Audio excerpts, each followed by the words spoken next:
Such is life.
I was just waiting on Mel because she was digging through a game drawer. You're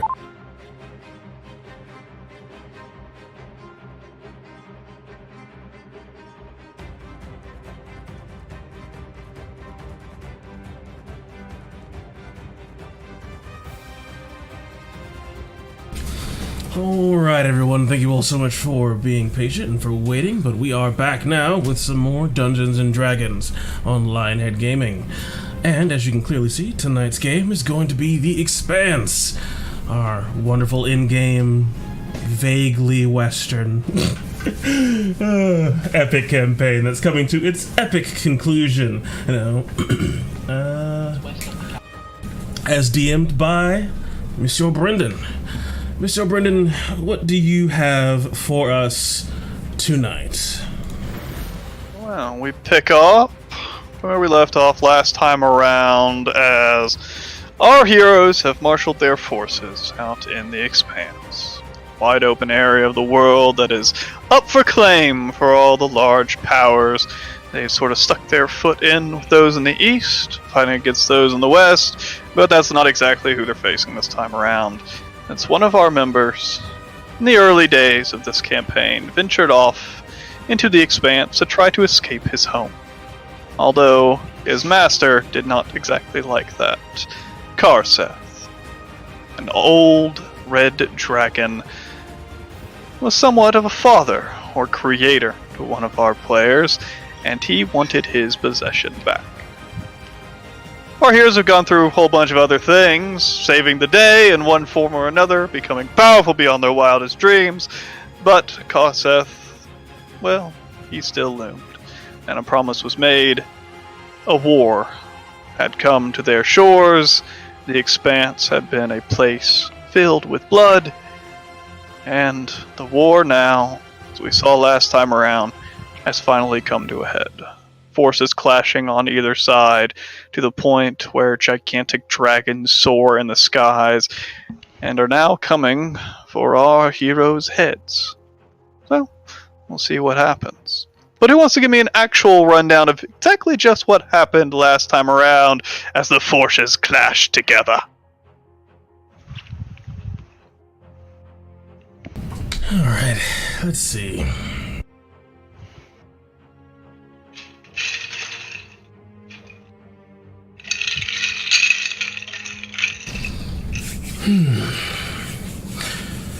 When last we left our heroes, the Outriders were preparing for war.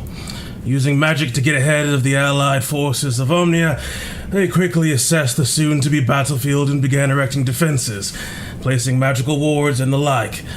After a few days of this, there was a moment that shook the Outriders to their core. A punch to the stomach that would send any normal person reeling. A divine presence that threatened to compel the world to its knees. The Outriders were quick to recover, and in her tactical haste, Yolder projected her mind to the AFO to make sure they had not been had. Thankfully, though they were simply tossed to the ground and their line scatters, they were not under attack like she feared. With some simple teleportation, Cinder, Yolder, and Ivar went back to them, first meeting with Sasamim and then reassuring the AFO. Sasamim seems to have taken a liking to Cinder, offering her personal handmaiden to him to do with whatever he desires. And him, truly aware of what having that sort of go-between could mean for him, pressed her with the opportunity to take a hefty sum he provided her and go on her own way. Or to come to his side, and his side alone. Ivar rallied his troops in the only way he can, inspiring anger and bloodlust, reminding the majority of his armies who had once been slaves that now that he had given them something, the first things they'd truly owned, this dragon wants to take it. This would not stand. They would not simply defend what was theirs. No, they'd take from this dragon. They'd conquer these lands and expand ever outwards. With the AFO reorganized and continuing on, they teleported back. A few more days, more preparations were put in place. Lannister with his earth-shaking deforestation and barricades. Yolder with layer after layer of magical traps, even placing some on the sky yacht. As the battle approached, Cinder and Toman raised seemingly from nothing two mighty fortresses that would act as bastions for the defensive arrangement. Shortly thereafter, the AFO arrived and began to move into position. Yolder conferred with the command structure on the placement of her wards to avoid accidents and to make sure her funnels were aptly reinforced. With everything in place, they kept their eyes and ears peeled towards the south, bracing for the incoming horde. They would not have to wait long. At dawn on the 7th day, Asham Ka spotted their forces, and by dusk they could feel their approach through the earth itself. Thousands upon thousands of kobolds, drakes, orcs, and lizardmen marched north. Hundreds of wyverns screeched through the air as colored wings flew ominously behind them. 5 adult dragons, one of each chromatic variety, along with their own personal broods of 10 young dragons apiece. 55 scaled terrors that threatened to wash the allied forces in fire, poison, acid, lightning, and ice. Fear began to sprout amongst the men. It bloomed when the great red dragon, Kossia, the jagged flame, bellowed out across the lands. There would be no mercy. The Scaled Dominion would claim the world for Karseth, and the era of men would end beneath their conquest. This would not go unanswered by the man armored in night itself, astride a horse born of smoke and fire. Red eyes smoldered behind that visor, and with the aid of Lannister, his even-toned, ever-calm voice boomed to all in earshot. They'd come here for only one goal: complete and total victory. Now was the time they'd make their stand. No matter who they were or where they came from, they were exalted now as they stood against death. Follow him. Follow Ivar to victory. Calls from every faction rang out. The era of men would not end quietly. Black fire sprang from Scalebane as Ivar and the vanguard braced for the charge in the coming dark. Yolda, thinking of the word she'd received from Athena, made sure their forces could see as 3 cannons rang out, golden flares bursting along the front line, washing them in daylight, before turning her attention to the wyverns. Toman summoned forth 2 great shadow dragons, with death itself awash in their maws. The kobolds' front ranks, numbering in the thousands, froze in fear, but the back lines charged forward. Soon the lines crossed into the wealth of magical wars Yolder had spent the week casting. Walls of light scorched them, pillars of black light evaporated whatever life dared cross their boundary. Massive spectral weapons of legend, blended lizard men and anything else, was torn to shreds amid elemental fury, as explosions ripped across the battle line, trying their best to hinder their advance and funnel their forces. 1,000 dead in the first moment, yet that would not stop them. The drakes crashed into Lannister's section as he carved into them. The lizardmen pressed on further and further around the traps Yolda set up in the trees, coming around to the back far left flank.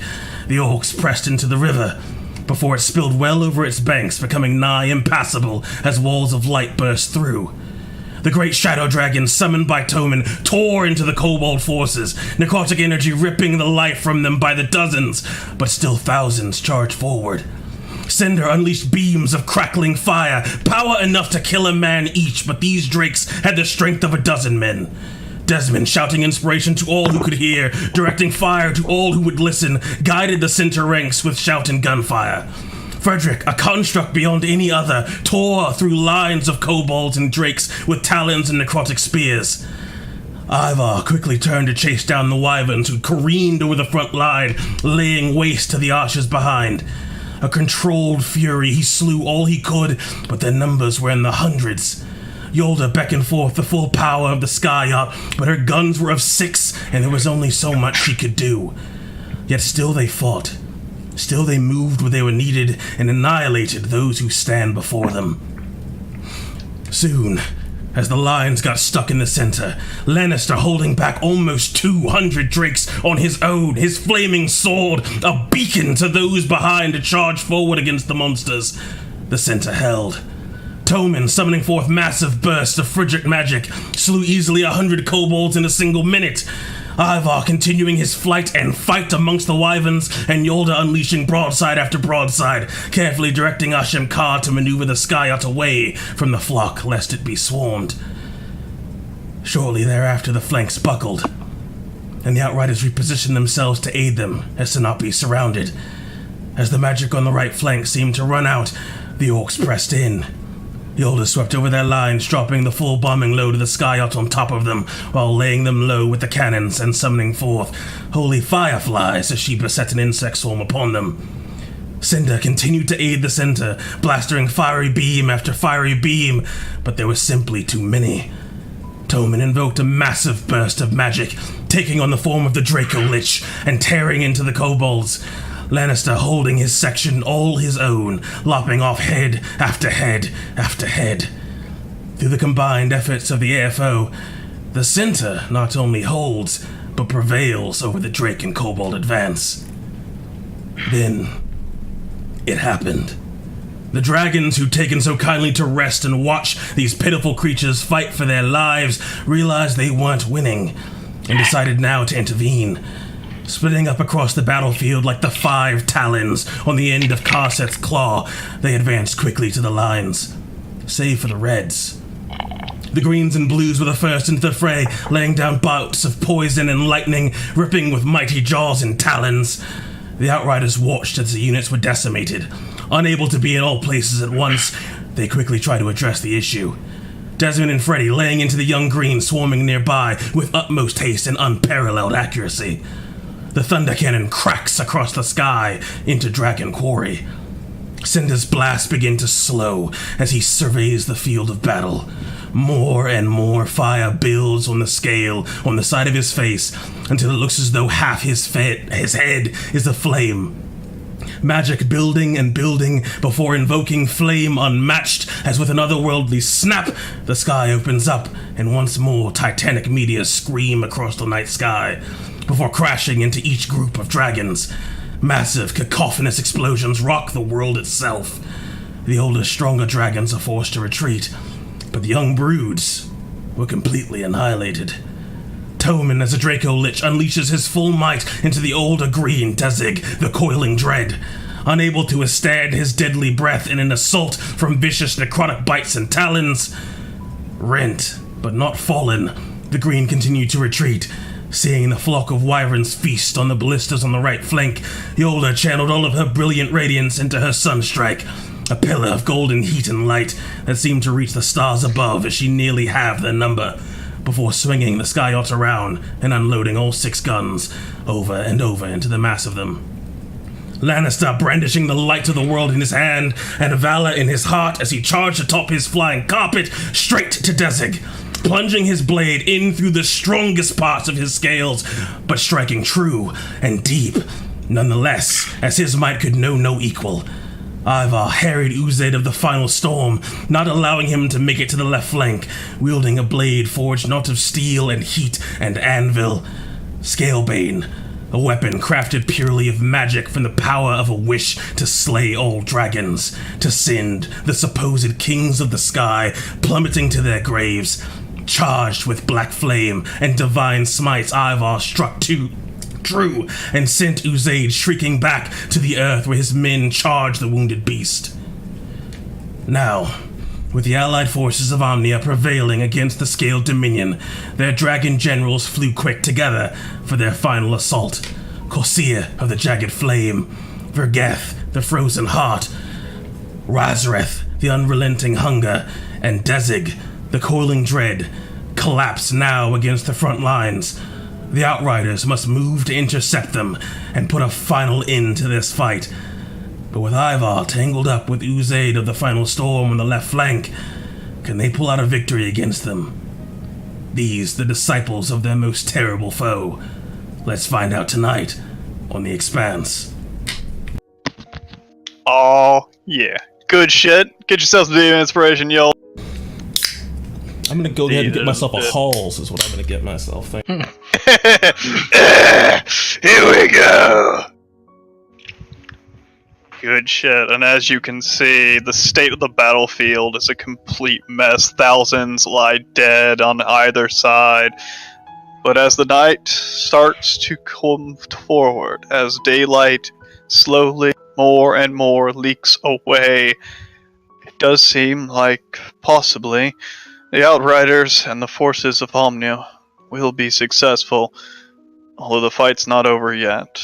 And if the heroes may fall to these dragons, there would be few that could stand against them, and a victory could very well fall to catastrophe.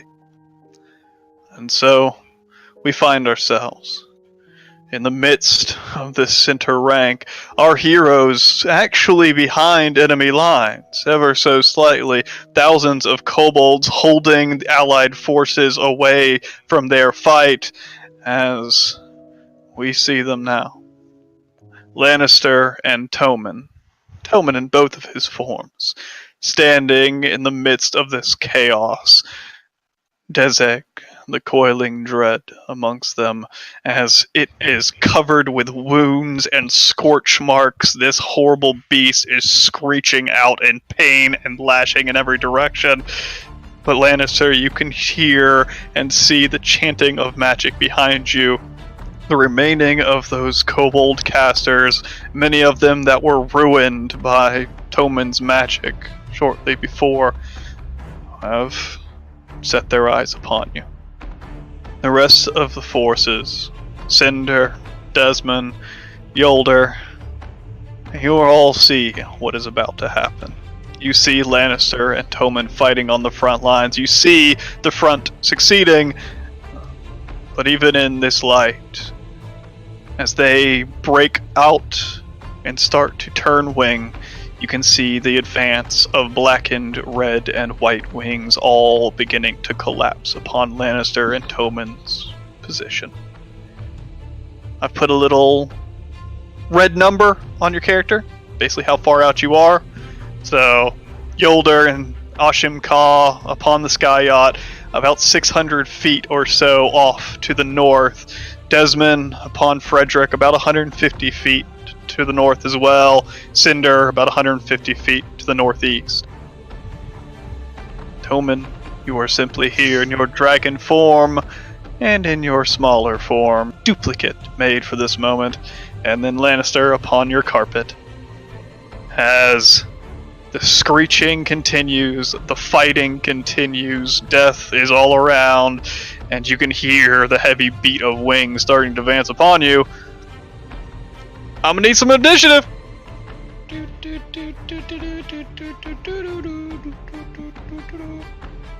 Ha! Greatest role player ever!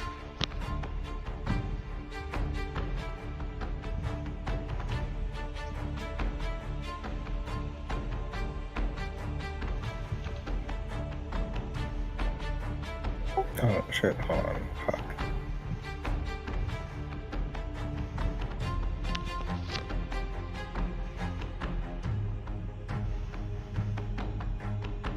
Miss it. Got everybody? Oh.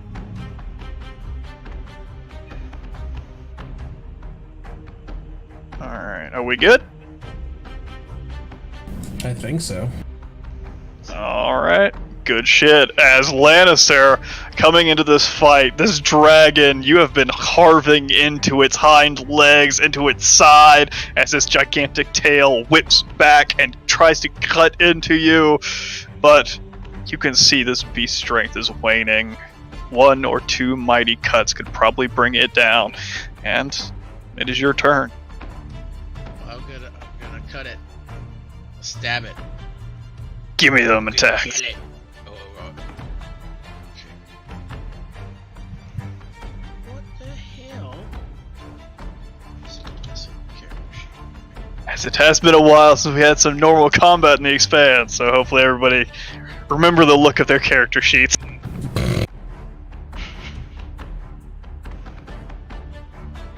Ooh, as the 22s will connect as you carve deep into this thing's hide, as you do 25 damage. And indeed, how do you want to do this, Lannister? This beast before you had barely any life left. Fly upright, and I just stick my sword in its neck as I just fly by and just. With the sword digging into the neck and slicing across, you just hear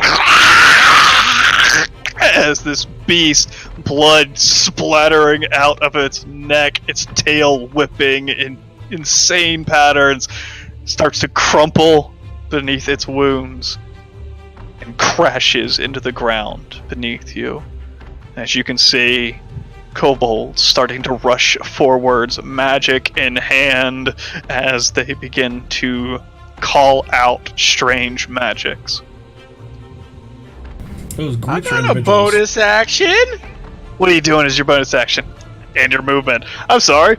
I'll go to second wind. Alright. Heal yourself up a little bit. You want to move anywhere? I am going to.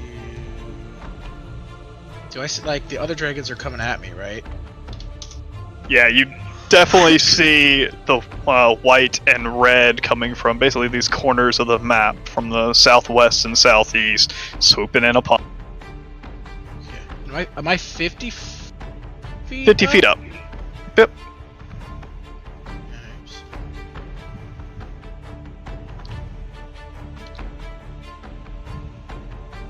Over there. You begin to retreat away as you charge towards I am the charging position of the red towards dragon. The dragon, not retreating. Thank you very much. Alright.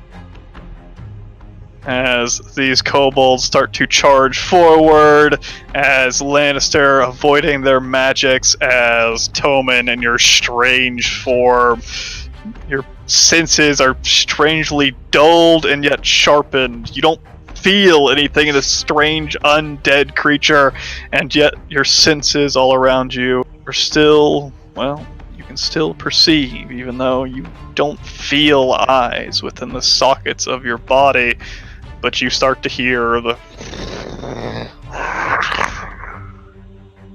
of thunder overhead, as you can see these shaman turning sticks overhead as white and blue energy starts to form as lightning strikes down upon your form. I'm going to need 3 dexterity saving throws as 3 called lightnings strike down upon you, Toman.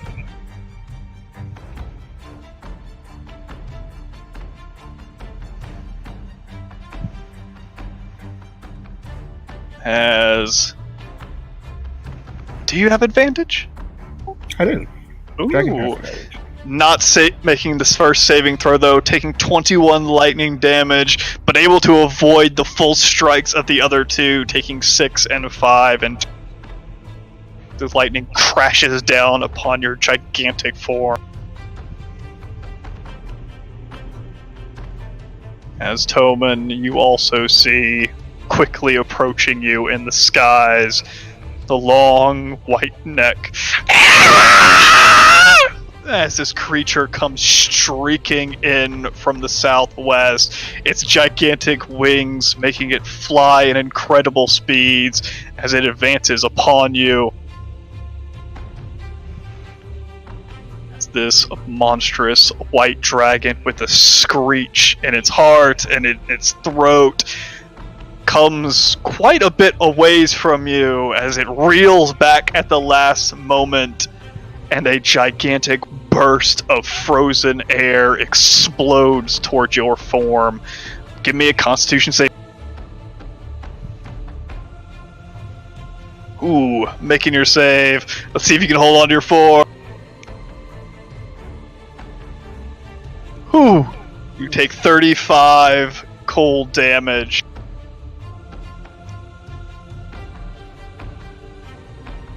And Desmond, your turn. You can see Toman in its draconic form just get washed by these cold bursts from the breath of this dragon, but you're still quite a ways away. What do you...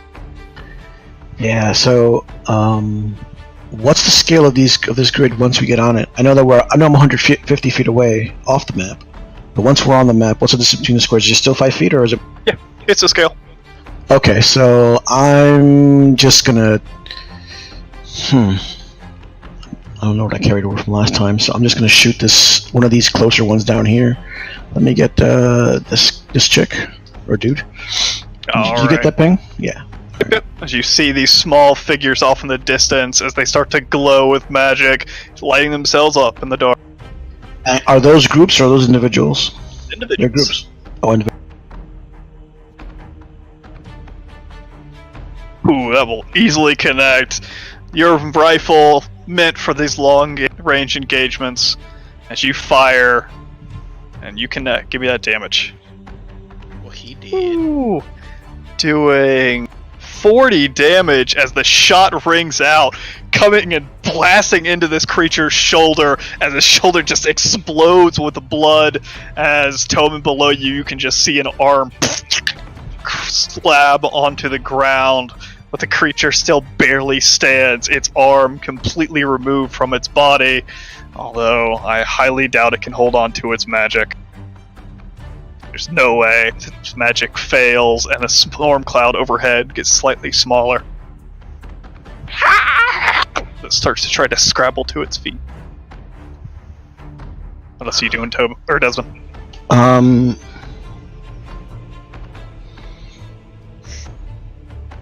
Nothing. I'm just kind of like hunkering down on Freddy's back as we're flying over as fast as possible. Alright. How fast can, I guess Freddy will take his own turn when he moves. Yeah, the movement is on his turn, yeah. Alright. More kobolds. This group of 4 start to advance upon you, Lannister, as magic surges in the air and lightning strikes. You have seen what these creatures have done to the front lines as they have fought, as lightning strike after lightning strike has hailed down on your troops, and now with you being the singular target, this might be able to get a little bit dangerous, as I need 4 dexterity saving throws from you. From me? Lannister. Ooh, as Lannister not succeeding a single saving throw as you charge this red dragon as just bolt after bolt after bolt comes raining down upon you as these call lightning strike you one after another after another. Thankfully, this last one, it seems like it just barely strikes past your shoulder. You take 50, 65, 71 damage. You call out an attack! But you are still standing. And Cinder. I have my position I've been holding, worried about the front lines, but I do see my allies. I've been keeping an eye on them, and looks like he might get a little surrounded, so I turn. Without flying closer, with just the range of my magic, I shoot 4 bolts of Eldritch Fire and hit all 4 of these green ones here twice. My scale flaring up. So I guess north to south. Alright. Give me them attacks. It's unloading magic. How were you breaking these up again? 2 for each of them. Gotcha. For top one, obviously, 2 will connect. Give me those 2 damages. No hex, I'm assuming. No hex, but there's elemental affinity on. So 26 damage to that one, unless you rolled some 1s. Doesn't look like it. Alright. The next 2, 1 will miss, hitting down on the planes. That was the first one, because they each get 2 hits. Yeah. Okay, so the second one... Second one, just give me 1 damage, because 1 missed. 1. 15 damage. Second one will take 2 hits on the left. Give me 2 more damages. Doing 22. And the last 2 will also connect on the far one as these blasts cut into these shamans. You can see far off in the distance, barely, as magic seems covering these things. Their scales seem to gleam with magic, as it seems to give them more vitality than just some normal kobold. But your magic is still cutting true. This one doing 28 plus 6. You didn't roll any 1s in there, right? Alright. All of these things are cut and cut by your magic. Are you shoving them? No, I'm not gonna try help him surround Lannister. Gotcha. Shove them toward Lannister. As they are just a blast of magic showers into these things, but once the dust rises, they are still alive, although all badly wounded. Alright. You flying forward? I am not. Alright, just staying 150 feet out. Yep. Alright, Yolder. A ways out. Yeah, I'm 600 feet out, right? Yep. But how much distance can I cover in a move with? Sky Yacht can move 120 feet in 6 seconds. It's a fast one. Alright, so yeah, I'll direct Can't dash, dodge him. though. Yeah. We gotta fix that. We gotta get a nitros boost in the after show. Yeah, the end of my story is just me racing Sasa Meme and our airships, Fast and Furious style. Drifting. Okay, so yeah, I'll direct Ashram Ka to bring us 120 feet closer. So that puts us at what, 480? Yeah, 40. And then just that puts me out of range for all of my magic. So I will just use my action to continue my barrage, which thankfully has been going for a while. So I got 6 guns. Let's do this.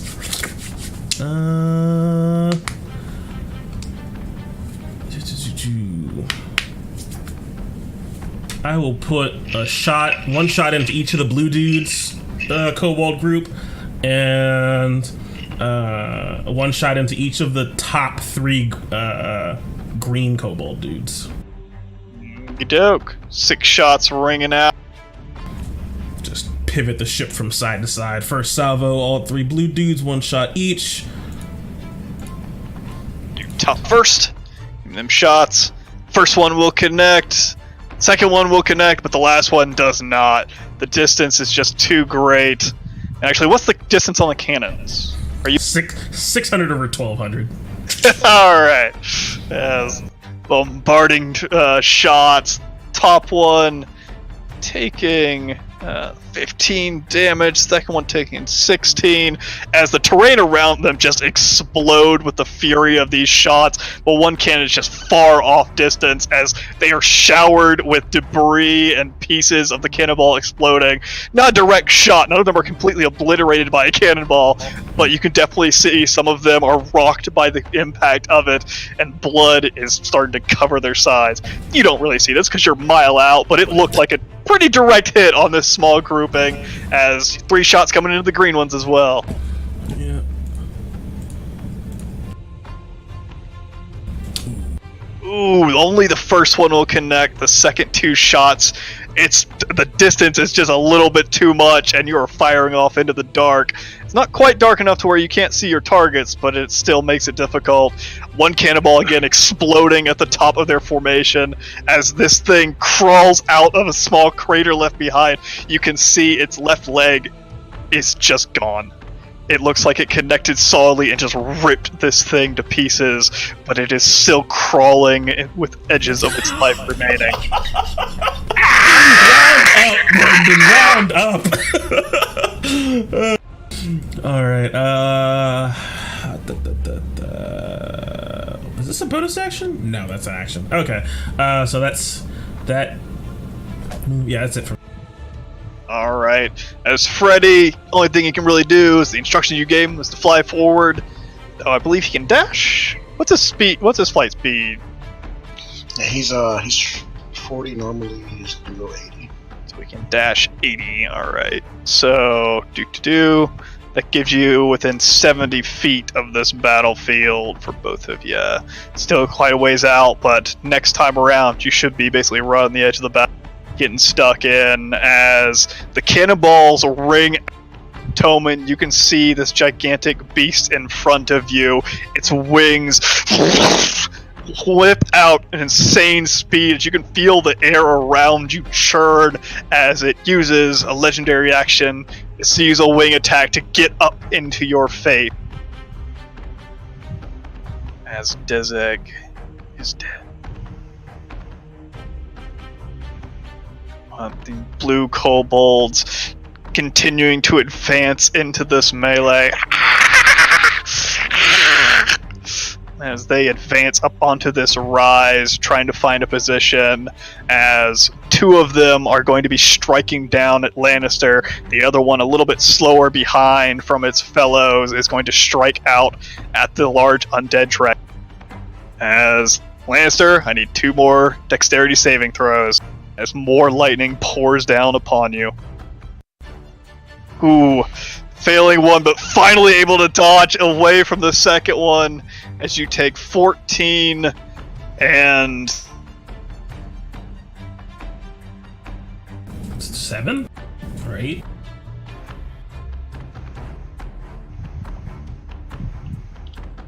Toman!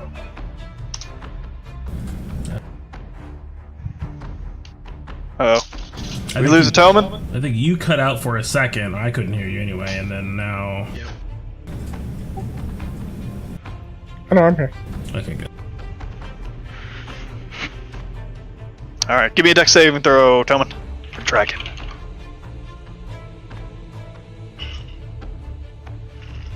Ooh, able to make your save thanks to your innate magical resistance. Taking 7 more lightning damage on your undead form.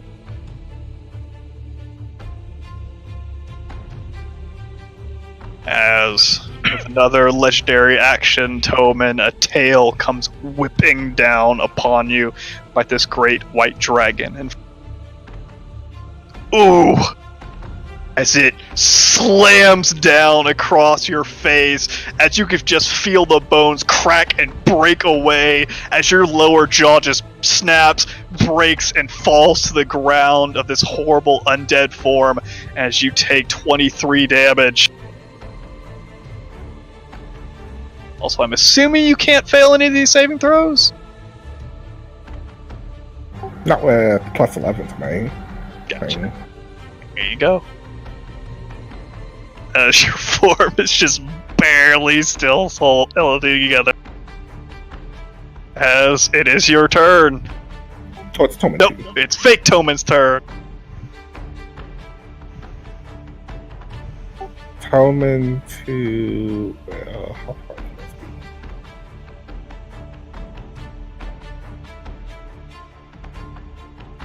It's going to run towards these creatures over here. Oh my god, you put Euclidean on this. It's going to summon a Storm Sphere. Mmm.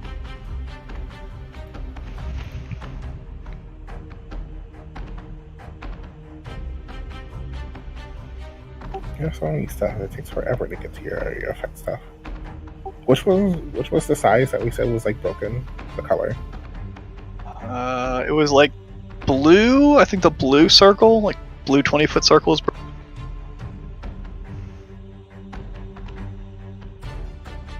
Yeah, the light blue is the one that's kind of is fucked. Yeah, that one's good.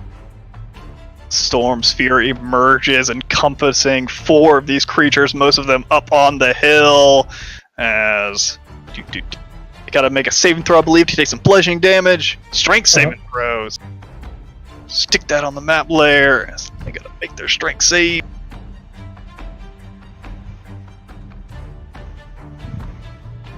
Kobold Shamans. I don't think any of them are going to be able to pass your save, Mr.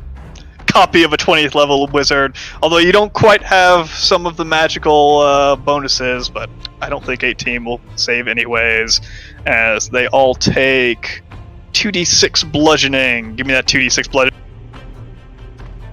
Taking 6 damage. And then he Oops, that will was like- strike this one with fighting. That's with advantage. What's up?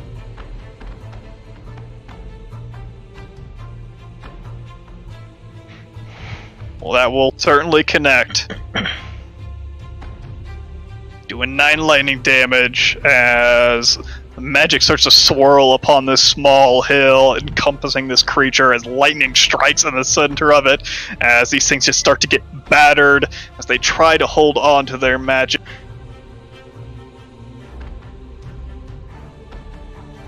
Was the one that was actually struck by your lightning actually loses concentration, dropping his spell. The storm cloud, now gigantic overhead, starts to a little bit. Other tell me anything else? That's it. Alright. As Lannister, you can see far off in the distance, you can see troops down below still fighting on the hills. You can see forces trying to come to your aid, but there are still hundreds and hundreds in between you and them. As you can see, just barely out of the pain of these lightning strikes, the beat of black wings far off in the distance. Although, there's a much more troubling vision right before you of gigantic red wings heading right for you, and there's no time to avoid it. Although, real Toman in draconic form, it's your time. So I don't get my breath back, so I'm going to use my frightening presence to try and frighten everyone. Well, all my enemies within 120 feet of me. Ooh. Yeah.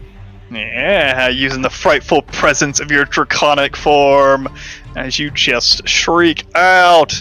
And it's gotta be wisdom save. It's Virgo. Let's see if she can succeed. Ooh, she does not, as you can see the fear in your presence, but you are a damaged creature at the edge of life, and she just forces her way through. This horrible screech as she just, with her force of will, pushes through your fear. As all these kobolds, though, probably not in a good way.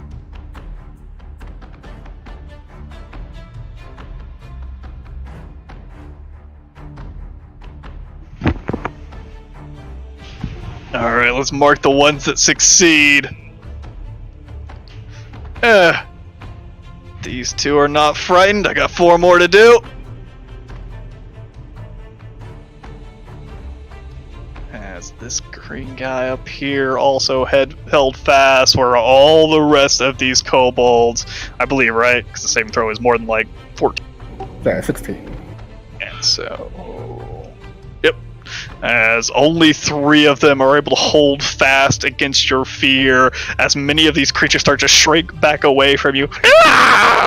Although you can see and hear the crackle of lightning overhead, and although they seem to slowly start to retreat, you don't think anything's going to stop the storm about to come down.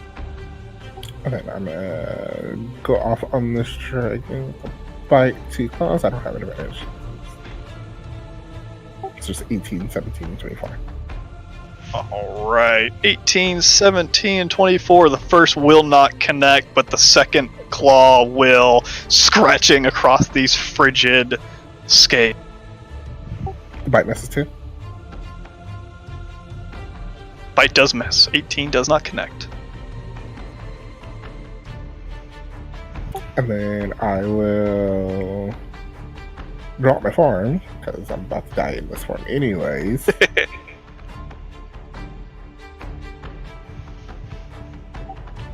Technically I fall 50 feet, but I'll use Feather Fall. Wait, I think I moved. Oh, fine. So I'll use Feather Fall. So like, with Feather Fall, am I like still in range to hit him, or like... Because I float 60 feet per turn, so do I just float down 60 feet right now and then I'm on the ground, or? Yeah, because you're falling this turn, so at the end of your turn, you'll basically be on the ground. So I will activate my Blade Song, and I'll Action Surge and also Transform. Ooh. Popping out of your draconic form, starting to fall with reactive magic. What level is Feather? Well, because you didn't bonus action. Level 1. So yeah, you're good. So yeah, as you transform, as you fall to your feet, your magic starts to glow on your arm. The tattoo of the 8 magic starting to swirl about you as you transform. Good shit. As other kobolds are going to try to start to make it southwards as well, charging after Lannister, although I think he's a little bit too high up. Oh no, he is not, as I believe it's 120 feet on that call lightning. It is indeed. As Lannister, lightning is striking down upon you. Oh no, I won't. I need 4 saving throws.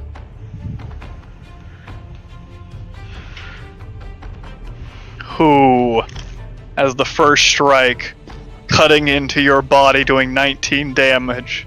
The second strike, trying to avoid with all your might, doing 11 damage. And you're still up, still up. Next one, striking, doing 11. I think that one takes you out. I'm gonna use Indomitable. Ooh. But on the last one? Ooh, as you do make the final save, as taking 8 damage. So in total you took 19, 30, 41, 40, or 50 damage over. I think that is more than enough to take you down. Yep. As Toman, you can see the constant barrage of lightning, one after another, as these dragons start to loom. You're still fighting in a war. There are still so many about. It simply cannot be ignored. as Lannister, your eyes start to fade. These lightning strikes, one after another, just pounding into your back, striking into your vision is constantly blinking in and out until finally one just slams into your back. And all you can start to hear is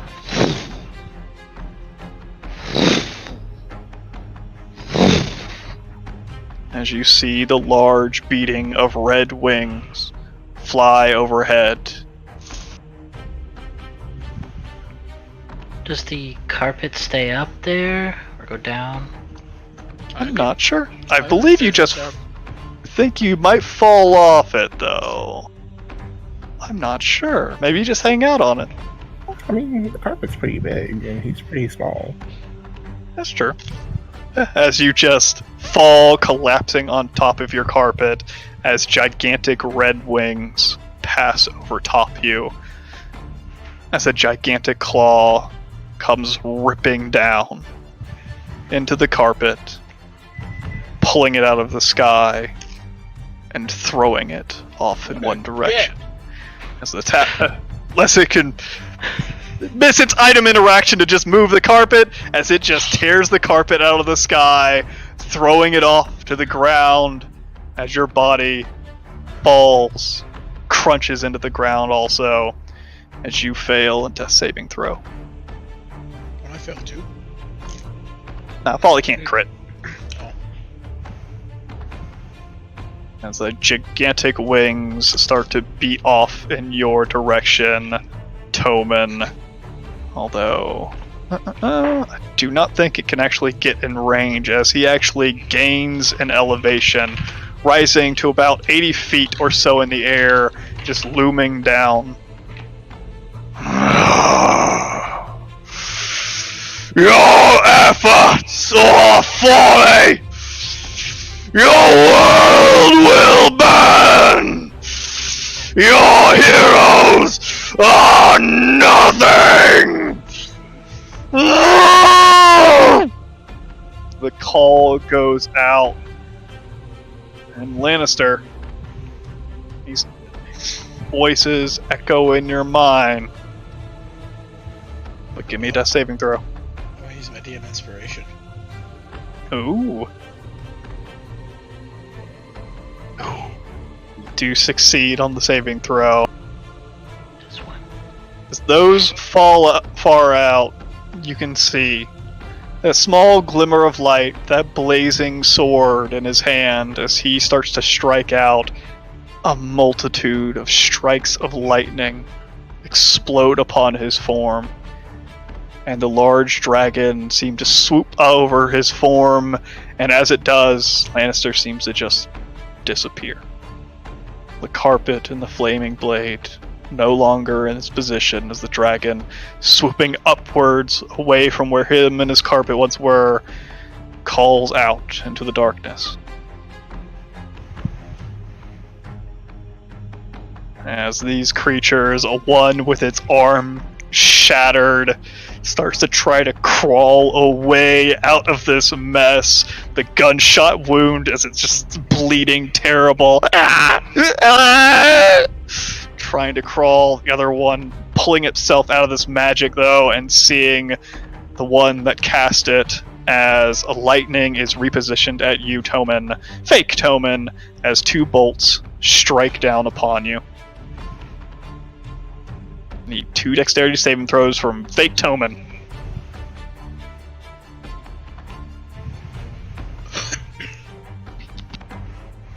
Ooh, making both of your saves. As 2 bolts ring down, taking 9 and 9 damage. You take 18 damage in total from 2 strikes of.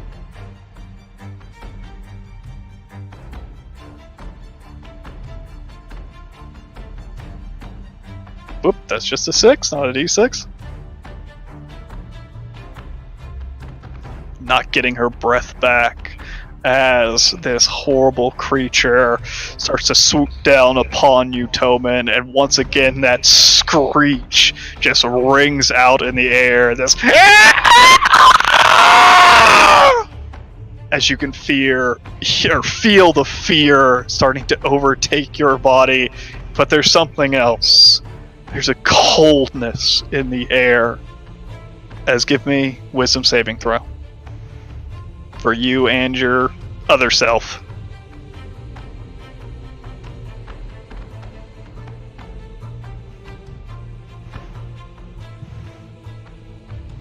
Ooh, both of you making your save, trying to avoid this chilling presence, as you can feel the fear and the cold wash over you.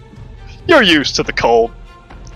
You're used to all the horrors that you've faced so far, although seeing Lannister fall in such a way. But, one way or another, you wash this feeling out of your mind, and you can stand, although claws and teeth come raining down upon you as she stops right in the air, right above you, raining down blows upon your form. Claws, and bite upon you.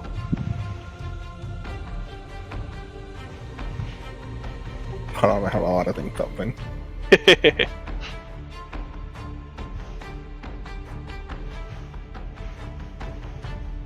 The first claw will hit me. Alright.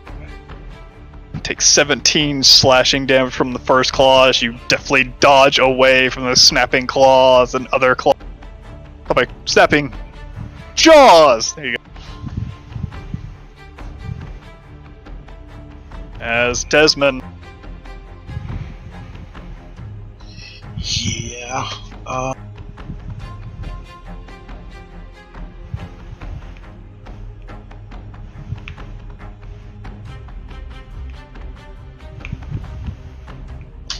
I'm gonna cast haste on myself, and I'm gonna take a regular shot at the one that I wounded before, which I think is this one, right?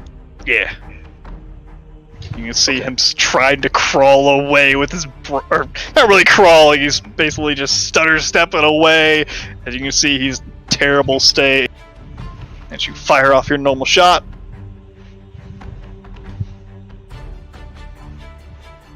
Unable to defend himself, a 16 will still connect. But give me that damage, although I doubt you can do less than 9. Almost. Ooh, as you take him out. A bullet through the side of the head. As one of these shaman collapse. So, I know that I'm 80 minus the 150. I'm like 70 miles away. I'm 70 feet away. What elevation? You're 50 feet up. Okay. And that's it for me. Wait, actually, you know what?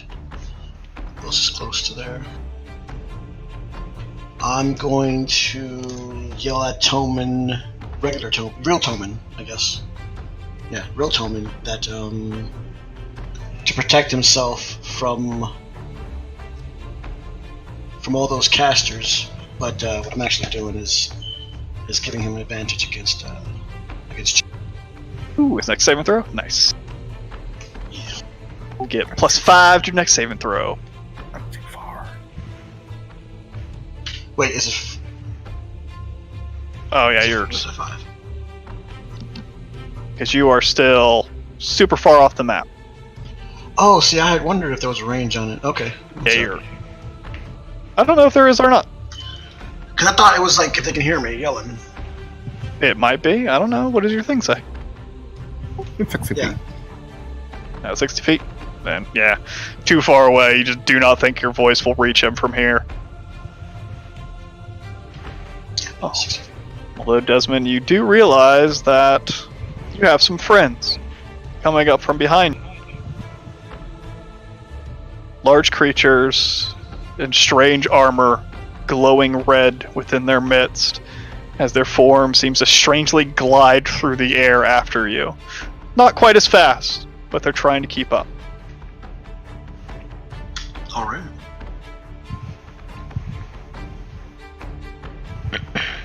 As the shaman on the far side, seeing their prey slain to the ground, turn their attention to their next...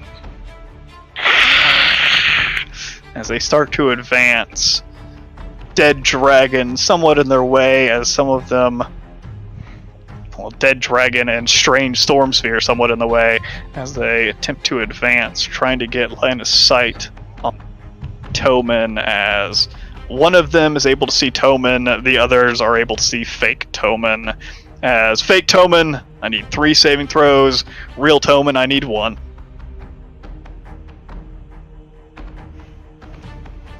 Ooh, making all your saves. And then real Toman would have failed. Oh no, you're too far away from Desmond. As unable to make your saving throw, as fake Toman taking lightning after lightning, as fake Toman takes 28 damage, I believe, and then real Toman taking 10. As lightning rains down one after another after another.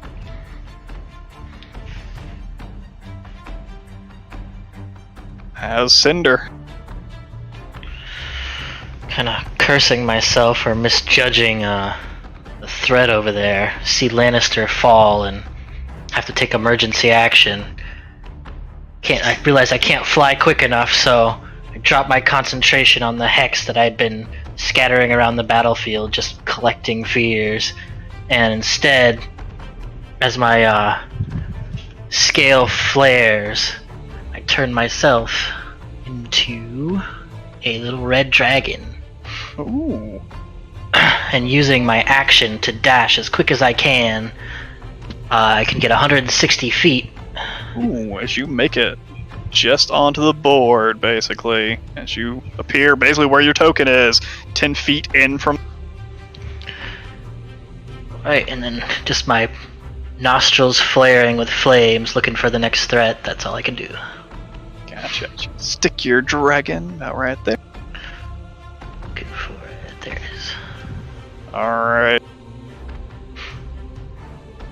As this red dragon appears out of nowhere, a tail is whipping down upon you. Ooh, 19's not gonna do it though. Just whips across the ground in front of you.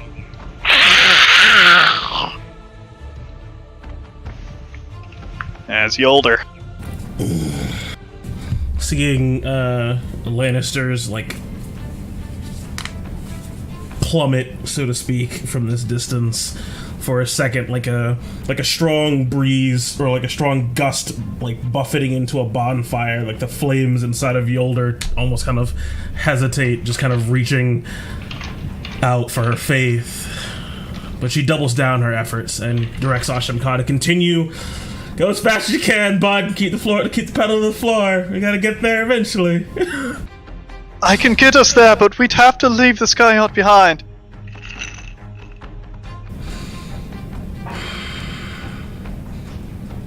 Can you get us back to the sky yacht? I can. Alright, just lock this thing to keep advancing, 360...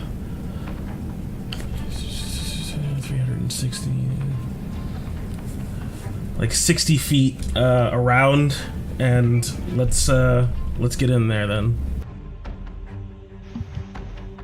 I will. As you can see her start to crank up the oar, but you know it'll take her a little bit to get the ship going in the direction and release it.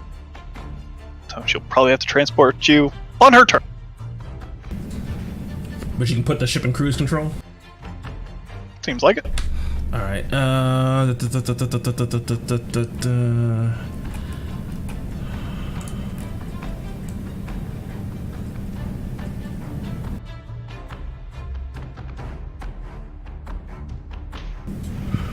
put me there. He's like he's right there. Alright, so if she can get us to that square or like this square, somewhere in that 4 square quadrant. It's only able to get us to the very edge of that field. Maybe just north of where Toman is. The other Toman. As you guys are 480 feet out, you know of a little bit of a spell of some guys, you guys can use that take you about 500 So that'll basically take you basically where you are right here, maybe 20 feet in or so. So basically right above where Toman is. Oh, okay. Then let's close the distance 120 with the yacht then and do that on her turn. Alright, so you're taking up control of the yacht from Ashimka, starting to drive it forward. Yeah, as I'll just move us forward 120 feet and then, like, that takes an action, right, to pilot the ship? Yeah. Okay. Yeah, because I don't want it to zoom past. So I'll Get to 360 up there, and then, yeah, knowing what Ashimka's able to do, she could probably get you anywhere on this battle. Okay, so then can I just, like, park it then? Sure. Just go to 120 feet and stop it. I'll do that. 360 out. That takes my turn. Alright. I'll see you next round. Alright. Freddy advancing forward. I'm assuming he's dashing as Desmond and Freddy getting onto the battlefield. As you're basically able to pull up right where you are. You got 80 feet of movement. Yep. Alright, as Shaman now wrapped up in this storm sphere. Assuming the fear falls when there's no longer a dragon anymore. I mean, they're afraid of me. Yeah, but There's still another dragon out there. he's not wrong. Does it say the Expanse. Freddy? Yeah. I'm gonna say it goes away when you're not a dragon. It's the ability of the dragon. It's not concentration or anything. Yeah, I mean, okay, here's the afraid of thing, a right? dragon when there's no dragon. Even if he rules that they're still frightened of it, that's no longer there for them to see it, so then it doesn't actually matter. Yeah, they are afraid of the dragon. The dragon is not there anymore. If the dragon reappears, I'd totally have them still be frightened if you somehow manage to do that. Yeah. They take damage when they start their turn, ends their the turn. What if he speaks Draconic and they get the benefit of the doubt? They're just trying to break away out of this fucking thing as they break off in all directions, trying to get away from its center, from its shocking lightning. As those that do, one does not have enough movement to get back around, but the other ones do, able to get basically only line of sight is really to fake Toman, as one is actually out of magic for the lightning, as he actually failed his save on that lightning, but one more bolt is coming down at fake Toman, as I need one more dexterity saving throw, fake Toman. Making your save. Ooh, only taking 6 damage.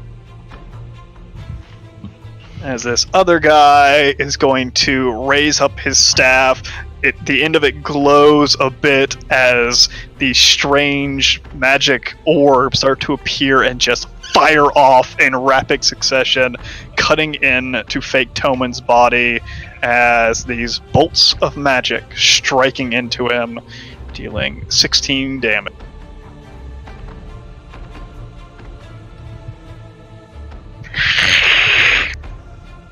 As fake Toman's form, just getting torn up, does not have the vitality of its full humanoid halflinging form, but still just barely holding on as a tail again comes whipping down Toman. Whoop, that was wrong. Misses. That also misses. Transform form, you can hold this thing off, although gigantic red dragon looming overhead, not a good sign. As fake Toman. Fake Toman will dimension door right behind where.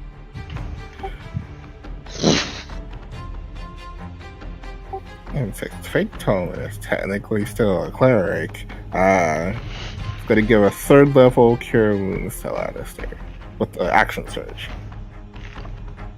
What does it look like Toman calling upon a different type of magic? Oh, well, maybe similar. It's from Mystra, the goddess of magic, but it is a little bit different. What does it look like? Whenever Toman casts a cleric spell, he'll grab his symbol that he keeps low. His other symbol, since fake Toman didn't have his own symbol. And he'll create this image of like a third eye on his forehead that symbolizes that Mistra is channeling magic through him as he goes Master for 11 HP. Get out. Stop being lazy. Lannister, you awake. Back Oh, hurts like a motherfucker. Stand behind me, I'll protect you. I'm actually going to be like over here. Good luck. You dodge behind the gigantic lightning rod. I mean, it'll hit the tree and not Toman. It's okay. Yep. That's what lightning rods are for. Technically, he's snow. Does he even really conduct electricity? It's fine. As on Ashimka's turn, she reaches over to Yolder, trying to take your hand. Are you ready? As I'll ever be. As she takes your hand with a long padded hand of hers, you can see an area in front of you, the sky breaks and opens up, and there's just a starry sky within it. One very reminiscent of the place you've been once before. As you both start to take a step, it seems like the sky around you actually just folds around you without you having to move. As she teleports you, as it seemed like you wanted to go right in the middle of all of this. Yeah, put me like smack dab there. Put me in front of her, obviously, because I will be scooting her away. As you have to activate your wings, right?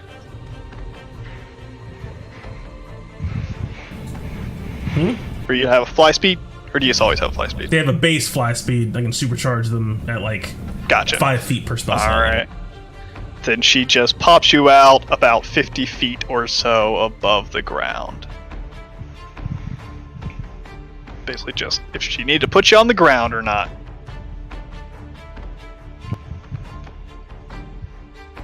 Alright. I will try to see. Let us do what we can.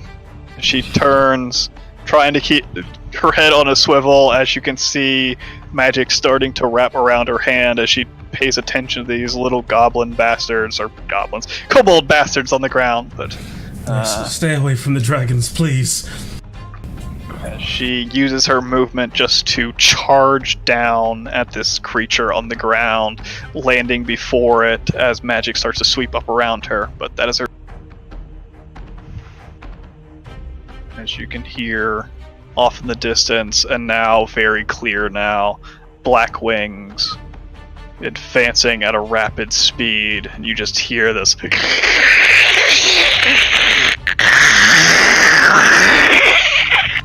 You can almost see this strange glowing orange liquid falling from this gigantic creature in the sky, just dripping down on the plain floor beneath you.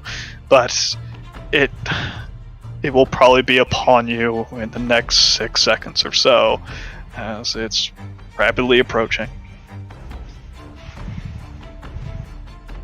And real Toman, big old dragon in front of you. I'm gonna fuck this thing up. I know he doesn't take like cold damage, so I'm just like, hitting him. 2 cuts out. Do you have advantage? You do, because you're transformed. Those will connect. Whoo!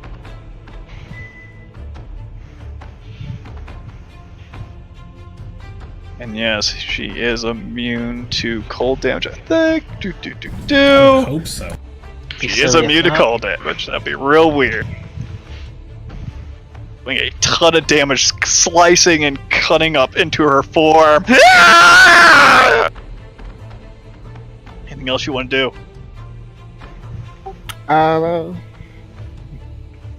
I'll use a second one. Alright. Trying to catch your breath the best you can. Spin yourself for 5. Anything else? as the tail comes whipping down upon you. Ooh, 31 to hit. That hits. Can't cast spells. Yep, so... Ooh, 25 bludgeoning damage as the tail just bashes into your leg as you can hear just... You think something snapped or something as your leg just goes stiff for a second before the magic of your transformation toughens out your body, and it seems like you're still alright. Oh no, I just ignore it. It didn't exist. It didn't hit me. I sacrificed it for the spell slot. There you go. Ignored it. Yeah, your transformation toughens you out. It's like it never even happened. Good shit. As gigantic red dragon seeing the recreation of something new reappearing right in front of it. As this thing flies forward and just drops, its form plummeting downwards in front of you, Yolder, directly above you. As its maw opens, you can see flames starting to build as flames just erupt down upon you and Ashim Ka. As you also noticed...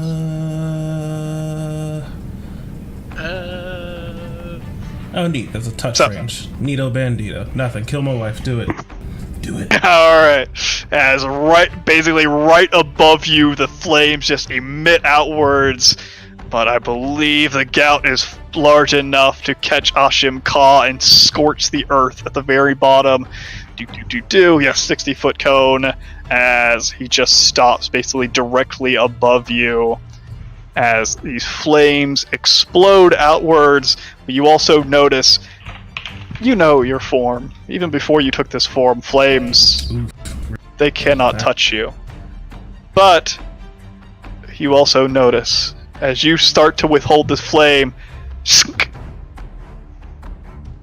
something scratched upon your cheek, and then your arm and leg, and you heard it. You remember.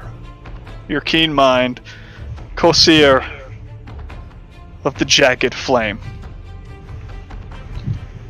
Let's give me a dexterity saving throw. Still, Dragon Breath is magical, right? Yeah, totes Finger magical. guns. Especially this one. This one seems like strangeness is going on with his breath.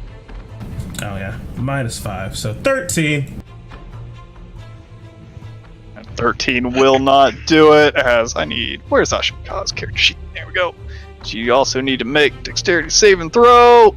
Ooh, 7 not gonna do it, as this breath rips down upon both of you, as you take no fire damage, but take 38 piercing damage, as you can just feel this rush of what seems like tiny little blades of glass just shatter upon your form, rocking down and cutting into the back of Ashim Ka. You hear this as her back is burned and scorched and bloodied by these countless blades, as also the ground beneath you, you can see these tiny shards of glass are stuck in every single inch as the entire area becomes this jagged, horrible landscape of broken glass.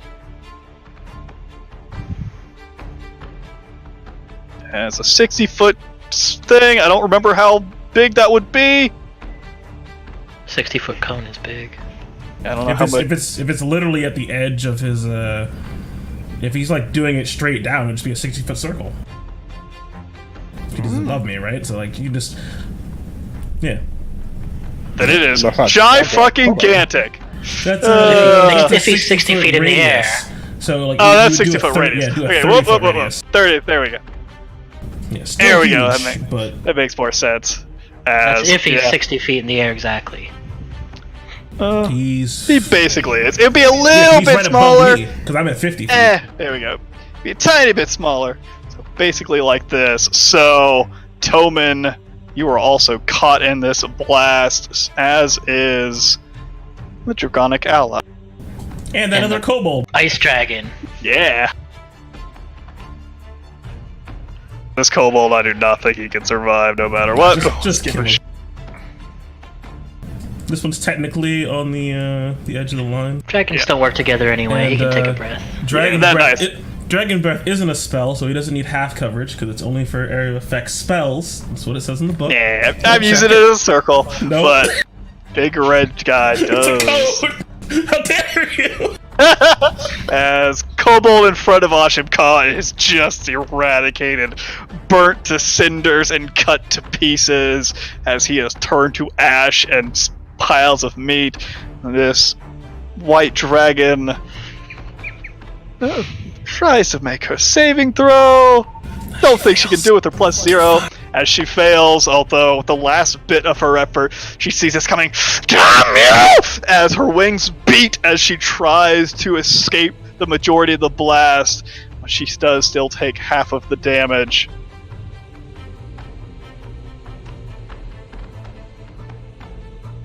Taking 21 and 19.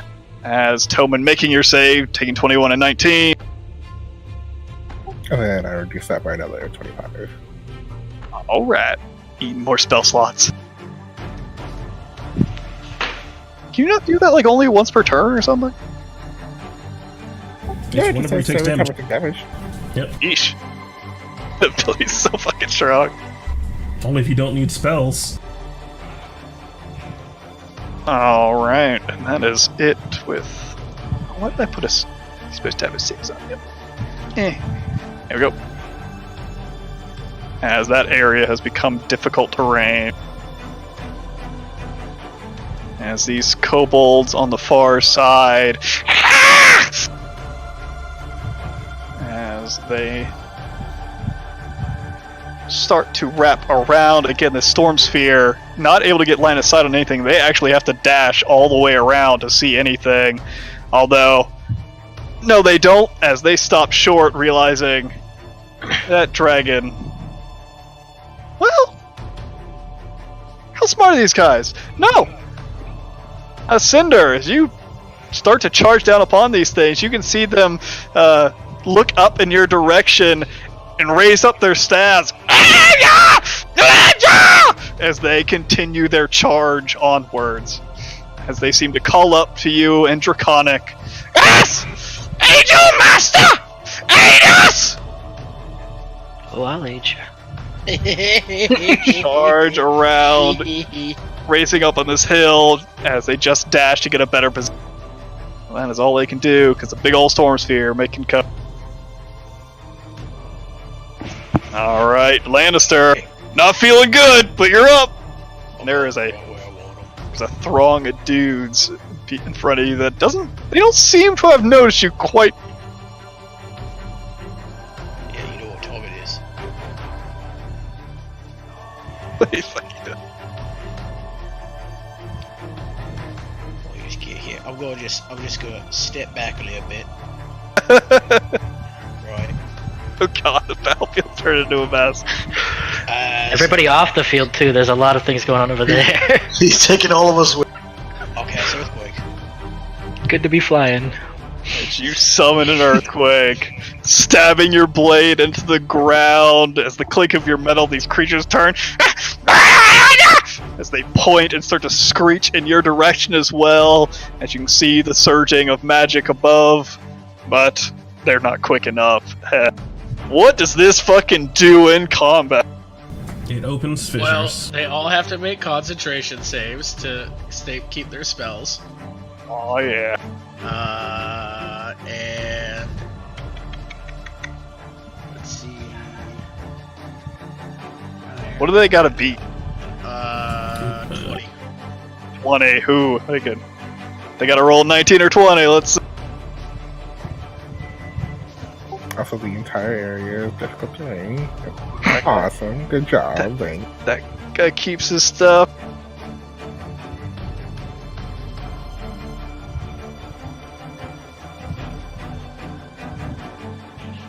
That guy also, but he actually already dropped it, so it doesn't help him at all. And that guy also keeps his magic. As everybody else on the ground, Ashim Ka needs to make her save. 1d6 fissures each turn. That's What are you talking about? She's floating What? just off She's the ground. gotta be flying. She's gotta be flying. Landing on the ground. I taught her never to land on the ground. She had to drop it Not when off. Lannister's in play. That's true. I don't know. But she's not actually concentrating on anything, but there is a save to not fall, right? At the end of each of your... Yeah, You cast a fail spell. save, knock prone. Alright. Fuck, I gotta do it again. Alright, dex saves. Ashim Ka falls pro. Well, that's a dexterity saving throw. Yeah, it's dex save just. I click dex, right? Yeah. Toman, I need a dex save. All these What's that? guys. Yeah. Black line. It is not the black lines! I keep telling you this! Oh. What do you mean? You literally said it was the black line. No! It's never been the black lines! Look, I measure this. Look, that is 40. If you do the then I black would've- lines, this is 25 or 35. It's not the Would've black moved lines! Where he's not in, I thought the black lines were it. I purposely moved back and moved it up so that it would hit Tobin. Okay, well, anyway, we'll move it a little bit more, but no, it is not the black lines. There we go. Yep. Never been the black lines. Right, you know what? I'm gonna do it my turn. Alright, everybody else is off the ground, but I gotta do dex saves for all these fuckers. They gotta make it. Hey. The guy that held onto his spell is also standing. Alright. He's a God, how am I He's a gonna do this? promotion. The fucking... The map. I'll remember that at the next Kobold meeting now that they're my followers. He gets seconds. Hey, he's standing also.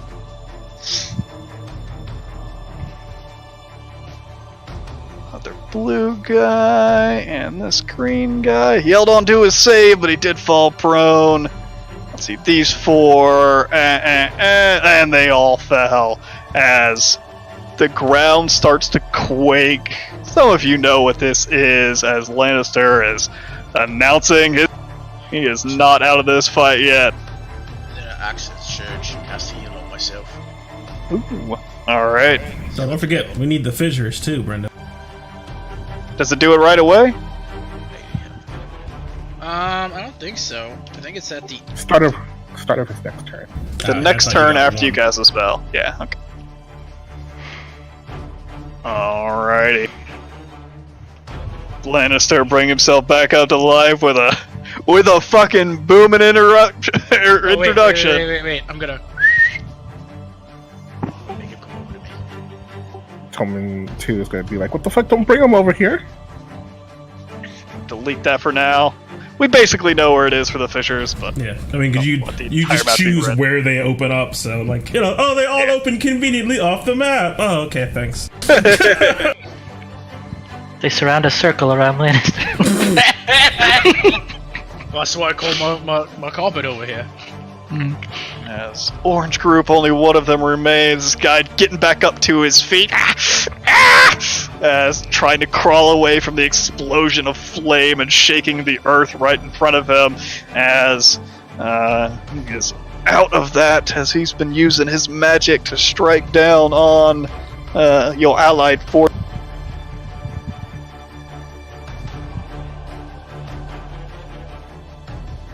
He sees one target as Toman, as you stand within this place, you bring up your blade as you start to see something. Your blade starts to glow as it heats, and the handle turns red hot as this creature, you can hear as your weapon is heated, super heated, as you take 4 fire damage as it is becoming difficult to hold on to, as I believe it's the start of his turn. You need to make your save or else you drop it.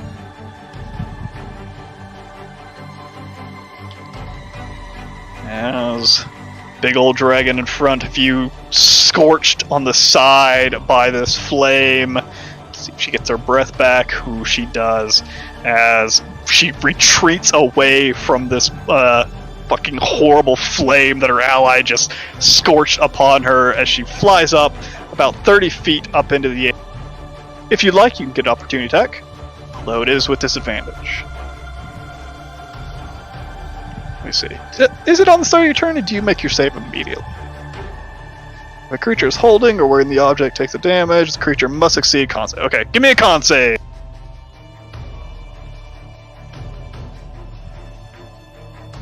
Toman. Oh no, do we lose the neck again? Toman! Nicholas!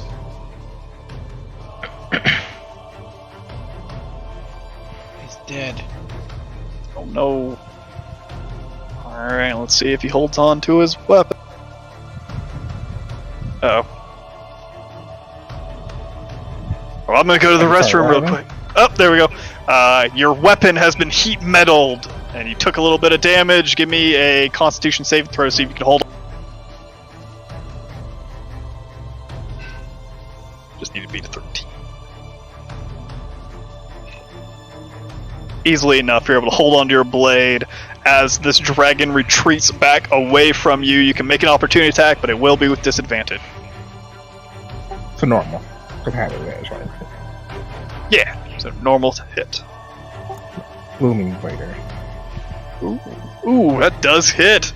Give me that damage. 21, as the wound explodes with thunderous force as she retreats. Give me that thunder. This is the damage she takes from moving, and I need to add another 2d8.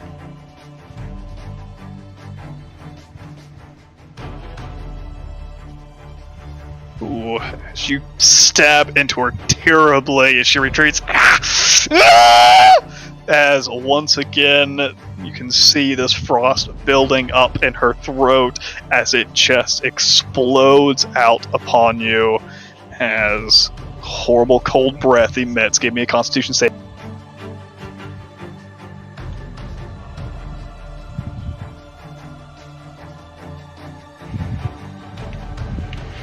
What happened? Sorry. Constitution saving throw. Dragon breath coming your direction. Ooh, that's but not it's going to like do it. This direction, right? Like right. Nope, she's shooting down. Although She's 30 Asham feet caught. to my 50. is probably caught in it as well. Is it a 60-foot cone? Oh god, that's a weird angle. There's 30 feet in between you. Yeah, it would hit Asham Ka as well. 60-foot cone or 30? 60 foot. They're big old cones. Cause she is. Yeah. She But needs to make he a also Constitution has to save hit throw. Toman, though. Yeah, she did.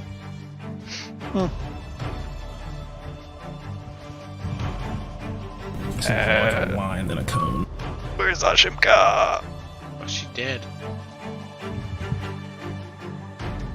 Ooh, she just barely makes her DC 20 save. As Toman, you take 69 cold damage as this blast of cold energy rips up the side of you. As Asham Ka takes 34, and she is not looking good. These two blasts of draconic breaths has torn the hell out of her back. Her fur is scorched. One of her wings, the feathers are burnt off completely on one side, and you can actually see that metallic skeleton start to shine on her left wing. She is not in a good way. You can see her try to start to pull herself out. Well, I'm resistant against cold damage, and I'll just ignore another 20. Alright, so you take 34 minus 20, so you take 14.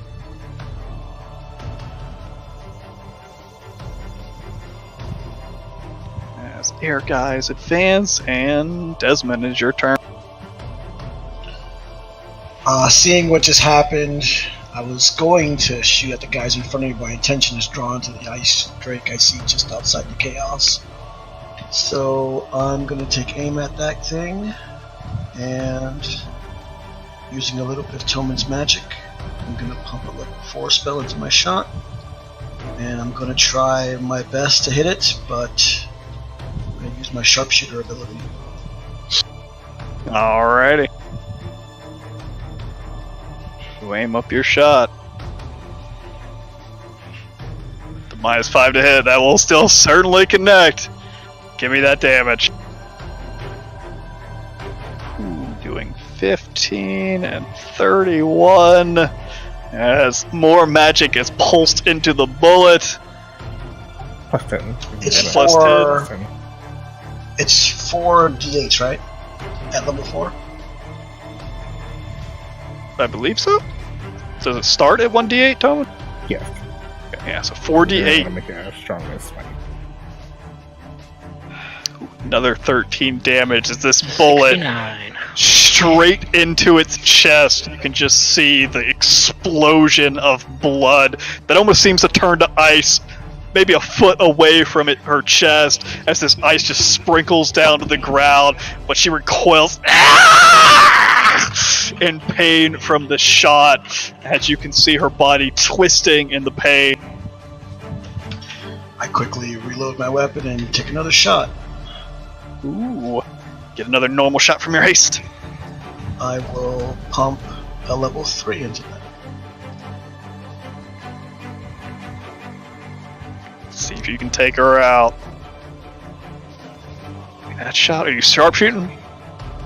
I'm also sharpshooting.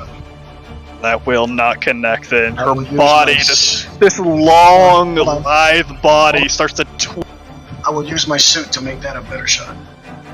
as it goes down to a 14.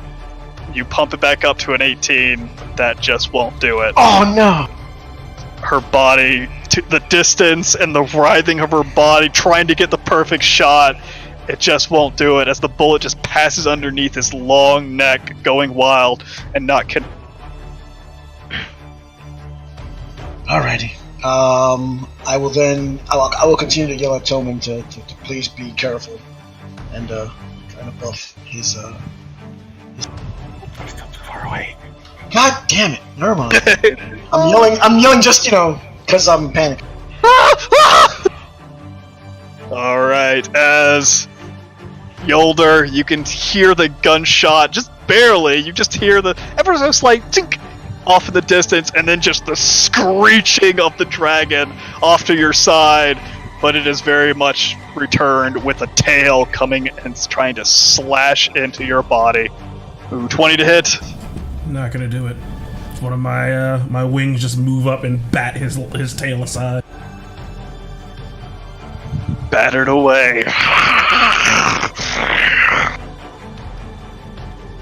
As the shaman, rounding the corner, falling to their knees because of this shaking magic. Only one of them able to hold on to their magic and turning against you, Lannister. Give me a dexterity saving throw.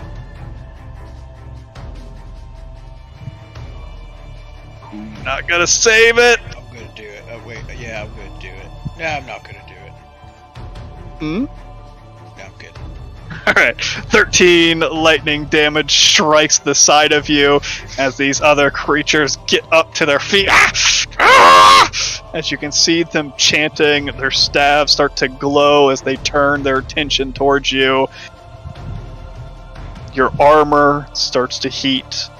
Your weapon starts to heat.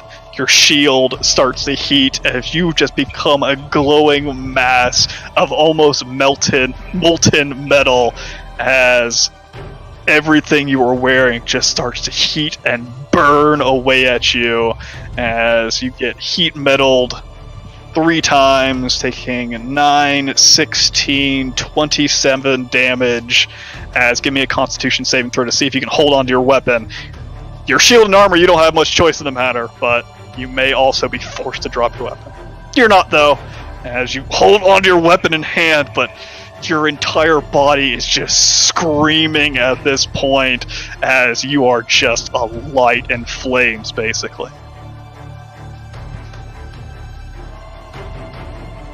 As Yolder, another tail whip, trying to crush down into you. Ooh, 31 though, I think will connect. Crunches down. Hardened stone of my form. Take 15 damage. Yes.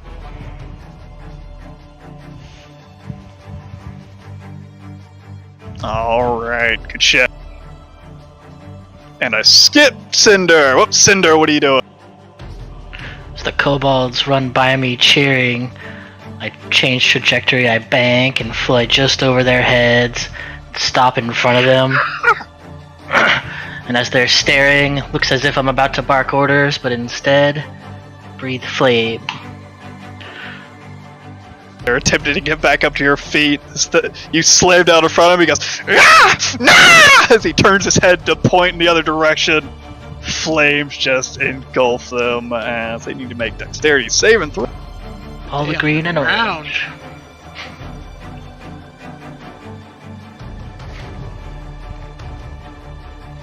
None of those four make their saving throw. As give me that damn. Did it automatically do Oh, that? one of them 56. actually does make their saving throw. The one up on the corner here that is already badly wounded made a save, seeing you at the last time, as he tries to dodge, but he's already on the ground and he can't make the distance. As give me that damage, see if you kill.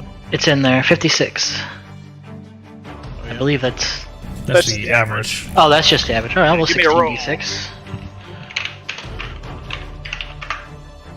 Most likely you'll kill them all, but there's a chance. That's a better Oh one. yeah, yeah. As these creatures are just burnt to cinders from your breath, as they just fall into horrible scoured bodies in front of you. The ones right out of your reach, just fear starting to come over his eyes. Mainly just the one as he's trying to scramble to his feet, trying to get away from you. Anything else you want to do, Cinder?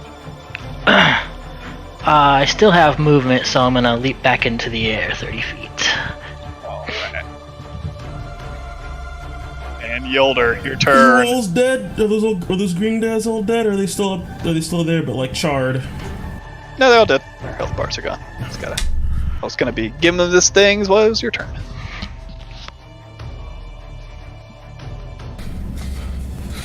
Ashenka, retreat to the Sky Yacht. We've got things down here. This is too much for you. As I just kind of bark that down to her, hoping she can get out of here on her turn.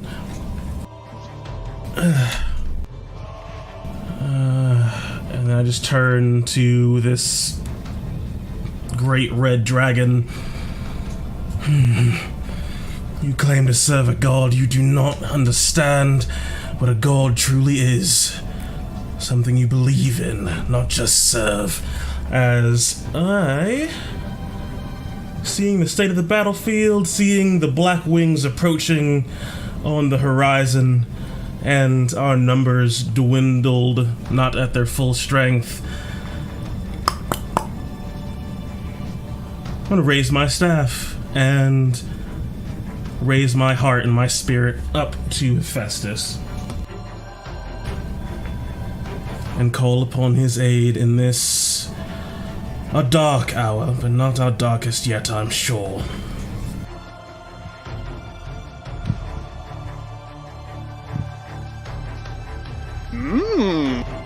As I, for once, will try to leave this holistically in your hands. Odd. As you channel your divinity, you can feel the rumble around you, the earthquake that Lannister just called upon. You can see the ground beneath you started to crack and break open. And then you start to see something else. Something emerging from the ground. Gigantic chains. As the ground rips open, a gigantic wrought iron chain reaches up, wrapping around your foe's neck in front of you. You can see other chains rising up and bashing down into the ground around these kobolds as another reaches up and grabs the neck of this other white dragon as they are pulled from the sky, crushing down to the ground. As they crush down into the ground. As I'll make you roll it. Give me 10d8 damage. As this guy takes a little bit more. Can I use my DM inspiration on that? Use it on one of the For rolls. that epic recap, come on! I like it. 10d8. Oh, that's d6. d8. There we go. Yeah, this is just for the fall damage for the dragon. Nice. Now you can use your DM inspiration to reroll one of those. As For d20 roll set. all of these creatures, bashed and battered by these chains, take 31 damage as the chains, crunching them into the ground, their forms start to break apart and then shatter. Broken iron scattering the area as it seems like your god answered. Looking around, you can see many of these kobolds just simply crushed to death under the force of these chains, as about 3 of them died in that crushing action, the rest of them horribly wounded, and these dragons now brought low. This white dragon on the ground, just barely alive.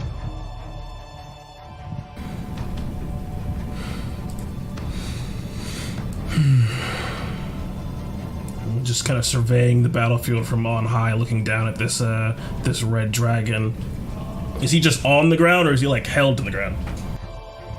No, he's just on the ground. He's prone, but the chains broke after their action was.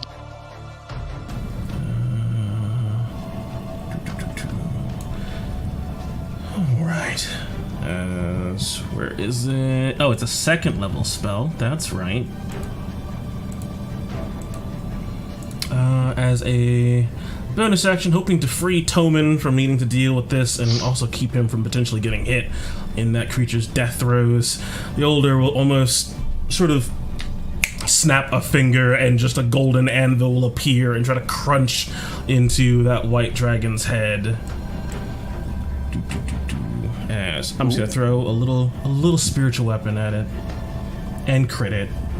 Ooh, what's the range of spiritual weapon? 60 feet? Easily enough. As you can see it writhing on the ground, a tail about to whip out in Toman's direction. As how do you want to do this? Yeah, Ilder just kind of like looking down at the red dragon, seeing it scrambling prone, seeing Asham Ka like basically like licking her wounds all fucked up, and just seeing the frozen and matted parts of her fur in the back. Yolder just whips around, remembering the source of that pain for her friend, and just eliminates it. The anvil just smacks straight into her head, flattening it, decapitating her in the process. Toman, I could use your aid over here. Like a snake with its head cut off, the dragon wiggles and churns on the ground, its long form digging into the earth, but it's just wildly thrashing about. And eventually its movements slow and stop. As it is dead. And I will now drop my concentration on the barrage for the Sky Yacht, sending a final command to Asham Ka that she can give them verbal orders as she's been appointed to. Understand. At the end of your turn, this dragon looking up as you call down, he looks behind him as a tail whips out across at Ashimka. As a reaction.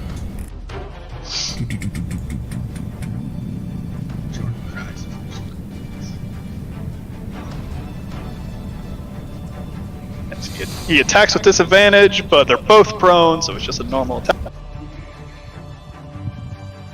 Advantage does not stack, so I can't do anything with that.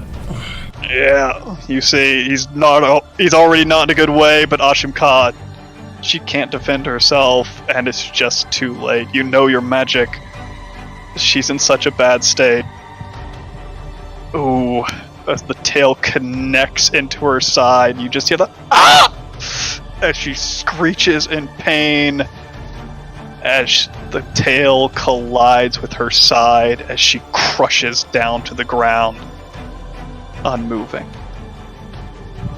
As you can see her body slide and crush into the ground, these blades cut up into her side and then break apart as she slides, as she stops, held up by these tiny broken blades, as you just see blood starting to pool down beneath her. There are like these little chips and divots. I've been wondering how to describe me bleeding from now on, and I figured it out. There are these chips and divots in my stone form that like have been caused by his breath, and you can just see just the billows of flames begin to pour out of them. You will lose everything. It does not stop. We are only the first. We pour forth like an endless tide. No! As Frederick, it's your turn. Desmond on your back. Just gonna fly. Nah, not even do that. He's gonna reach into his chest and pull out a spear. And he's gonna chuck it at this dude. The blue one. That's furthest up.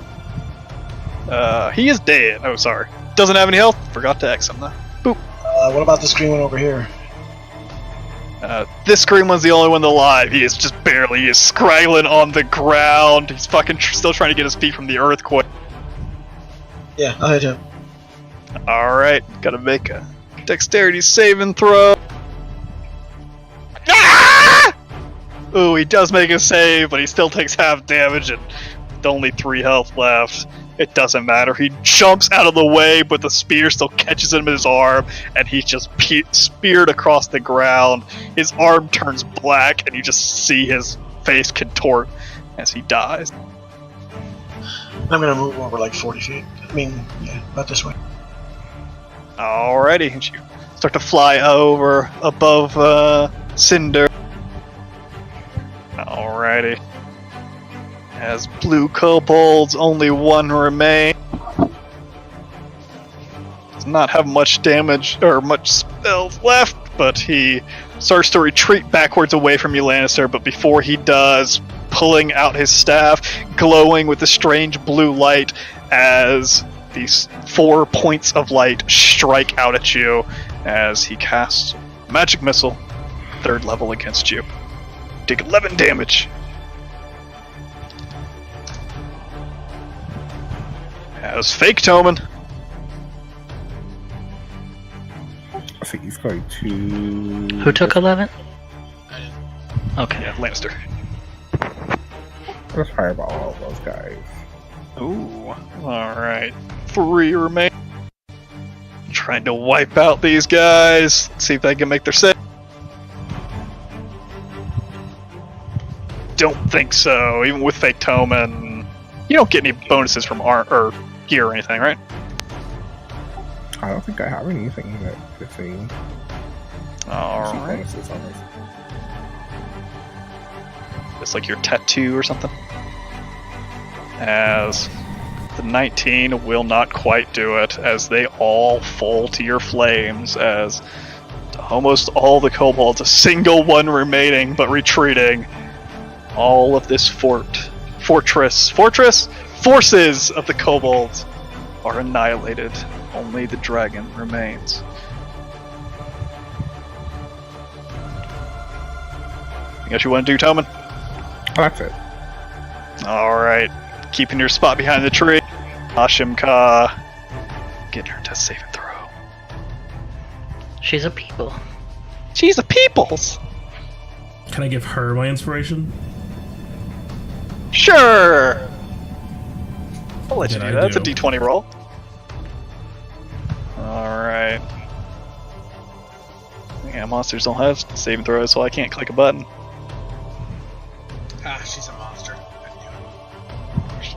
As she tries to hold on, you can see her body goes limp down below you.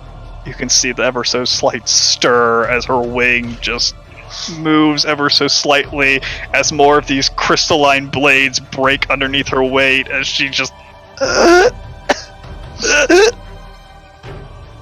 But it doesn't seem like her motions are any more than just the writhing and pain of someone who's unaware of their surroundings. As Lannister and Tommen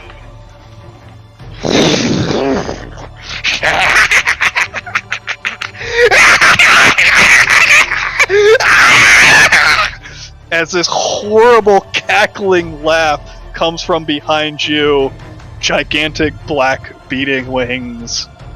As this dragon finally makes his appearance, you just see this horrible orange slobber just dripping out of its mouth as it just cackles like a madman as it rears back its head. As it just unleashes a torrent of this horrible, foul-smelling orange liquid. As I need... Fake Tommen dies, obviously. Fake Tommen and Lannister to give me dexterity saving throws. As he sweeps down low. This Smart Ooh. choice. There you go! As Tommen, with 5 health, I doubt you can survive, but give me a save throw anyways.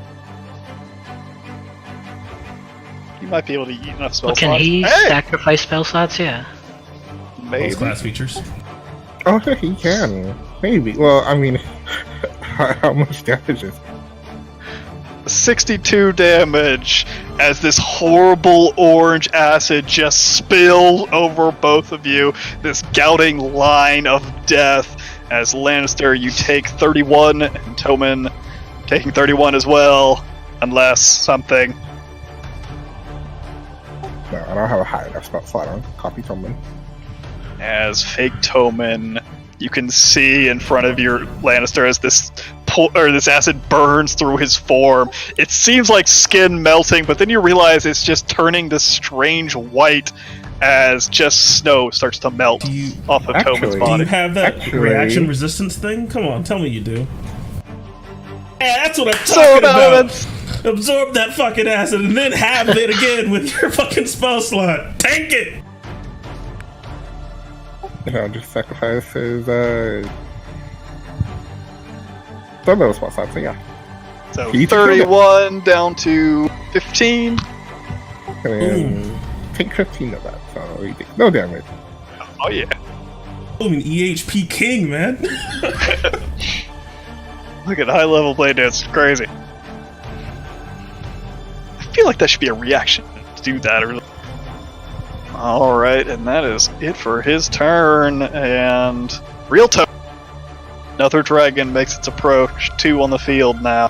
But thankfully, all of their minions seem to have been killed off, and 2 of their numbers have been quelled. Who does a reaction? Goodbye, fake Tommen. Hmm? It is a reaction. I knew there was a thing about it, you fucking shit. Real Fake Tommen to- is going to Tommen is shift dead. into turbo and use a bonus action to dash with his boot, so he can get up to him with the difficult terrain from the fucking earthquake. He's gonna stab this dragon off. As you start to charge through these blades, you realize with the first step, they cut into your body as it is impossible to avoid. As where is you? 13 damage per 5 feet. You take 14 damage on the first step. If you want to change your mind after you step there. So that should have like a time limit. Jump to him. Yeah, just jump. Oh sure, I'll jump. There you go. Up to Land on blades, but It'll only be a second instant damage, it's fine. How far can you long jump without running? around 5 So I mean, I moved 5 feet, or is it? Yeah, Gotta run 10 feet. How far? I don't really know the jump stuff. Thanks. It's half your strength, I believe, if you don't get a running start. So I can move like 4. Yeah, so you'll basically land on the spikes. It'll be basically the same as if you were running. You can't just hop and avoid all the damage. Not how that works. I mean, but I have metal shoes. Nope. If you want to Where'd make you it, start? I don't know. yeah, because he was on the edge of the breath. So Just Like, missed yeah. a step. What are you doing? actually, he was here because he wasn't even in the I red. can't cast spells. Yep, he's Oh, transformed. transformation. So getting there is, 5. That's what 15d6 to get there.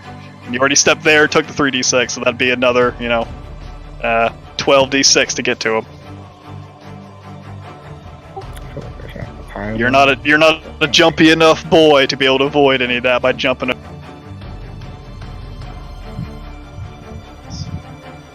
White ripple. What was that, Tom? It's a white ripple. Oh, As one of using your my spells. sword. Yeah, sword abilities. Not a Oh. spell. To shoot a gout of blizzard at his guy's face. Ah, good shit. All right, and it's a con save. Ooh, 19 does make the save. Is it half damage? I'm assuming half damage. As this Just 27 Bolt. force damage. Yeah, as the bolt of cold energy strikes out and scars up the side of him. Ah! Ah! Because I will just move around the perimeter of the bullhead. So here, so I'm just 5 feet, 10 feet. God, where is the earthquake at? everywhere. Its end is basically the same as like the breath, basically. But like if I go around, I'm gonna assume there all is earthquakes. just do that. Yeah, it's something like that. There you go. So, 70 feet with dashing. Because you already used up 10 walking in difficult terrain. And I think I'm just gonna stay there. All right, as you make your way around this horrible jagged terrain left by this thing's. All right, yeah, let's go see it.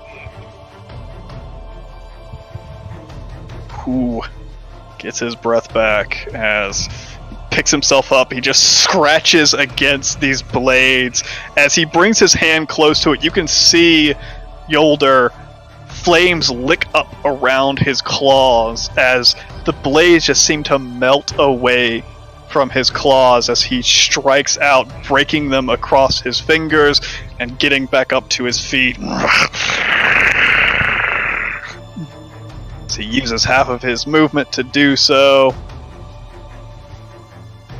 which leaves him as he is just going to break upwards towards you, as he's only able to get up 40 feet, but that is just enough to get in range of you as he starts climbing up back towards you, Yolder, back into the sky, as you can all just hear this as he calls out. This horrible, frightening presence starts to ripple through you. I don't think I can mathematically fail that with advantage. Why is this We'll thing see. not? Yeah, it's everybody though. I don't know why it doesn't have it on his sheet. Let me just use one from one of the other dragons. I don't know why frightening presence isn't on here, but DC is it's higher on this guy. I believe it's 20. So everybody, give me a wisdom saving throw. Yeah, basically everybody. Everybody's within range. It's 120 feet. What is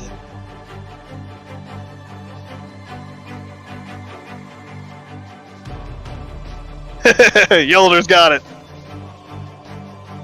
As Yolder, you're the only one that is able to hold your mind together as this frightening... I know it says 17 because I had to use one from the Unending Hunger, but he's a big red dragon, so it's actually 20.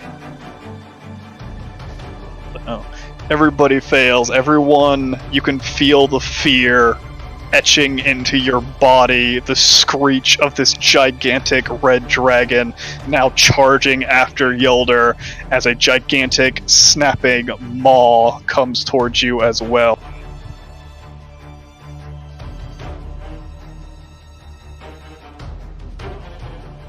There you go. As the maw comes snapping towards you, ooh, 27 to hit.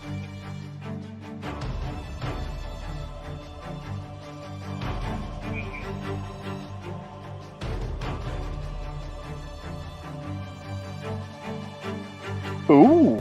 As I will tap into the second half of my ability is unlocked to me by Athena and warding flare him away. Oh yeah. As you notice, as his maw opens up, his teeth almost shimmer. They're almost see-through. They look very much like the blades of glass that now scatter the ground before you. And as his claws come streaking up as well, they start to get wrapped in flames as they attempt to strike out at you as well. Who? 24 and 35.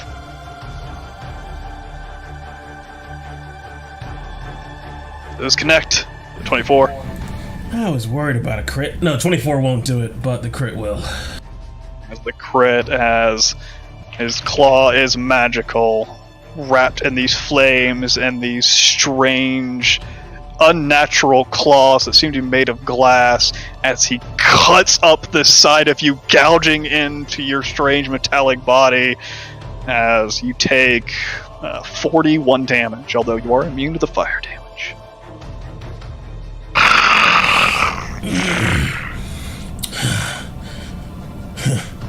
Interesting.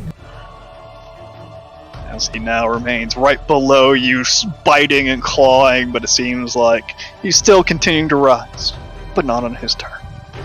As Kobold Shamans, all of you are dead, and you've got a new foe behind you that just eradicated this. What looked like Tobin for a second, but then it just seemed to dissolve into snow. And thankfully, you remember, yep.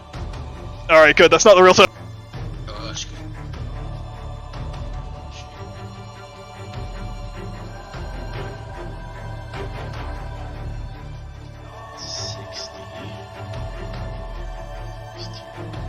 As you are afraid at this moment, and you cannot approach Kasir.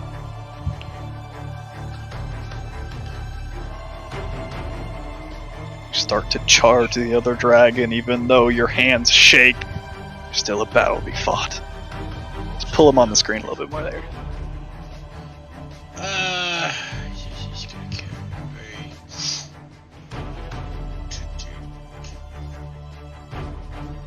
Oh fuck it, I'm just gonna swing at him. Alright. Maybe. There we go. That will certainly connect as you scour into him, doing 28 damage.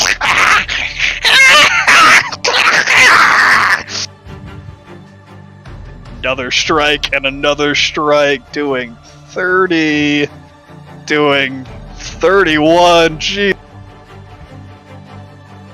doing like 75 damage or so as you just cut and cut and cut into this creature.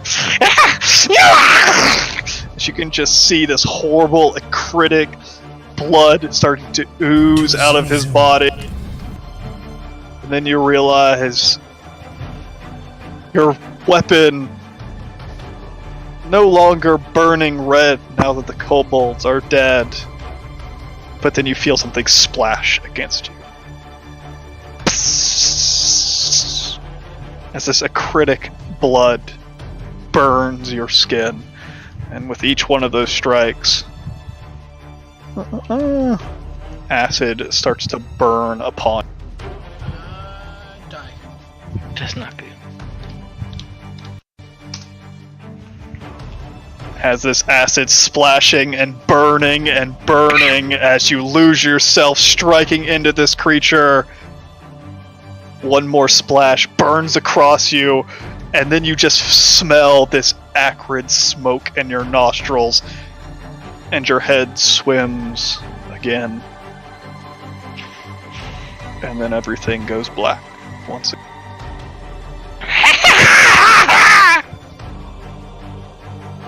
You fall on top of your carpet.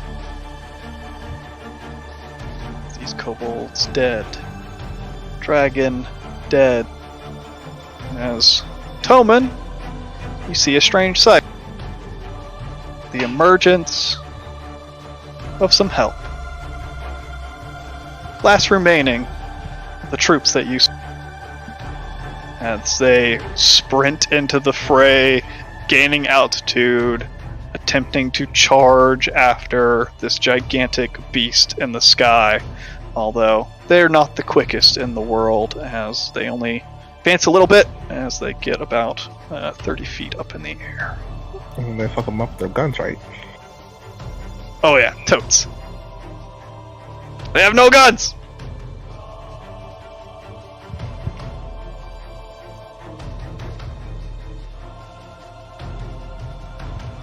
Alright, Desmond.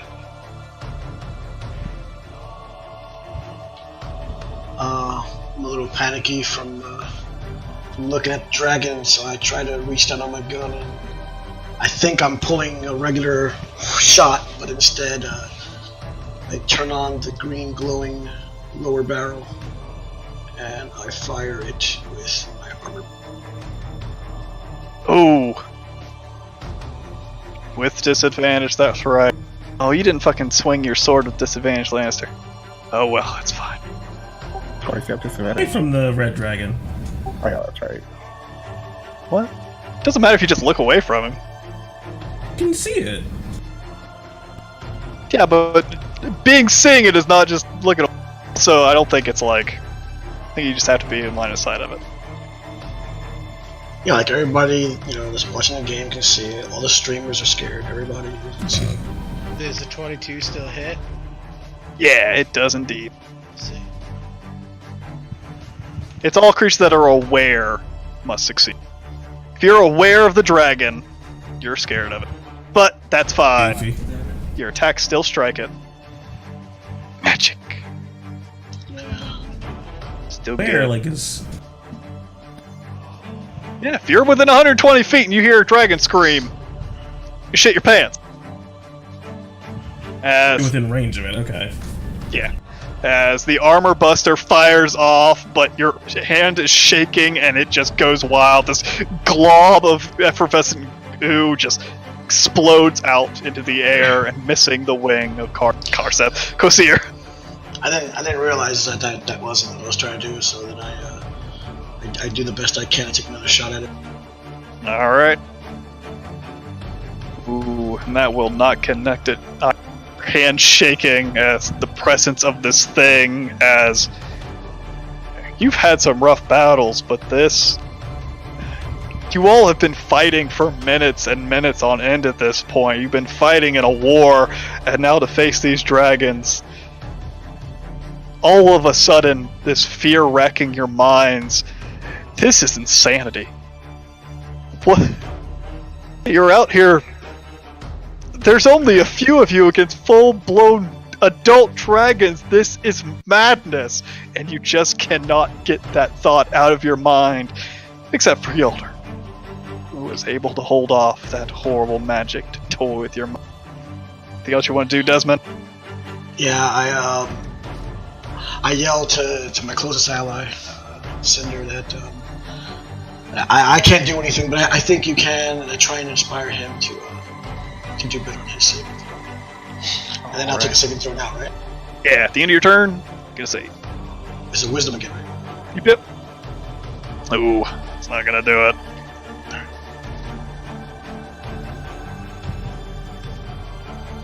These kobolds dead. And Cinder, fear in your heart. You hear the call out from Desmond, but it's not enough. This dragon is tearing into Yolder in the sky. What do you do? Just assessing the battlefield. I can feel the respect I have for this red dragon. I don't think that I dare approach him just yet. Maybe when he's a little weaker. Let's see if I can get somebody else. I don't know how to do the thing anymore now that spacebar doesn't do it, but I can get to here enough to slice this dude up. You just swing wide across the battlefield, keeping your distance away from Kosir. Do you have enough movement to... Well, it's a lot of movement. Staying in this guy's radius, I could move 80 feet of flight speed, so I feel like I can just come in this arc right here. Yeah, most likely. And then I have 10 feet of reach also. Yeah. But you get just within range of this creature as he's just scrabbling away, trying to escape, as you just find easy prey. I look over to the black dragon, just standing over Lannister. There's just nothing I can do right now, so I do bite, claw. Yeah. The first one, give me the damage for the bite. Oh yeah, just with the bite alone, you just snap him up off the ground. There's not much else to do then. I just take my claws while he's in my jaws and rip him in half and throw him to the two sides and stare down this black dragon threat, trying to put the red dragon out of my mind for now. And let's see if I can do that. Yeah, as you get +5 to the save. Here's this. Hey, as you are able to get rid of that horrible taunting presence in the back of your mind. Just a taste of blood, and I realize, I'm stronger than I used to be. Oh yeah. That's my turn. Alright. Yolder, right before your turn, a gigantic tail is whipping up in your direction. Ooh, 29 to hit. Assume that connects. I can't fucking select your dude. 25, JC. I got you. Yeah. As this one is not magical, though, not made of that strange glass-like substance, not wreathed in flames, as you take 11 bludgeoning damage.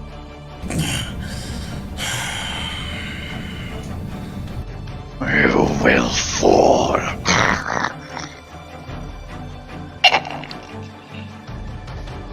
It's your turn.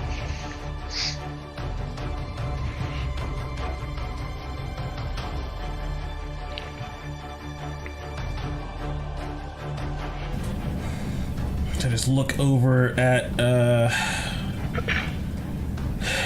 Lannister down on the ground off in the distance. Toman looks like he is skating the edge of this line, or what does it look like Toman's doing? It seems like he is just sprinting around the outside perimeter of this broken shard of glass, and Lannister is actually up in the air, but he is just flopped over on his back on top of this this carpet. Others might think he's still up and fighting, but you're actually up above him, and you realize he's just sprawled out and not moving as this thing is just looming over him.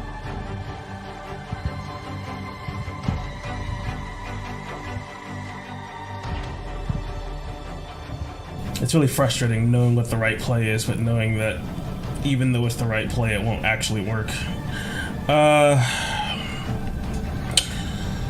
Okay.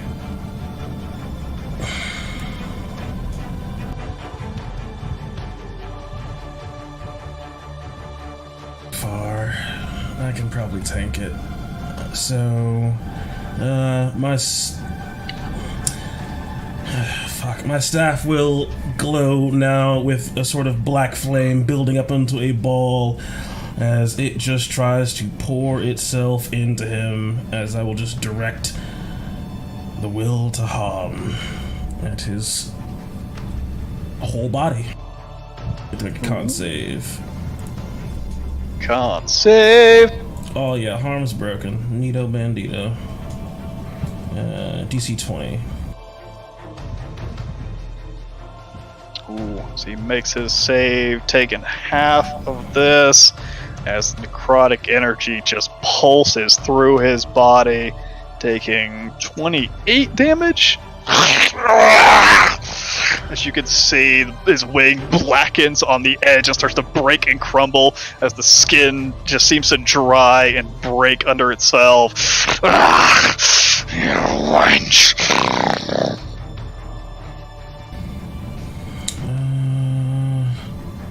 And then I will drop 10 feet and just stare this thing down in its face. I don't have a pithy line, I'm too busy trying to figure out what to do. Yes, he will return the offer with a smack of his tail, crunching into the side of you for 10 damage.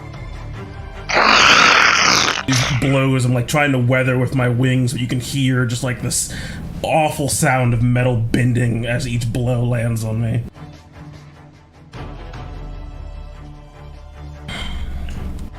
Alright, Frederick.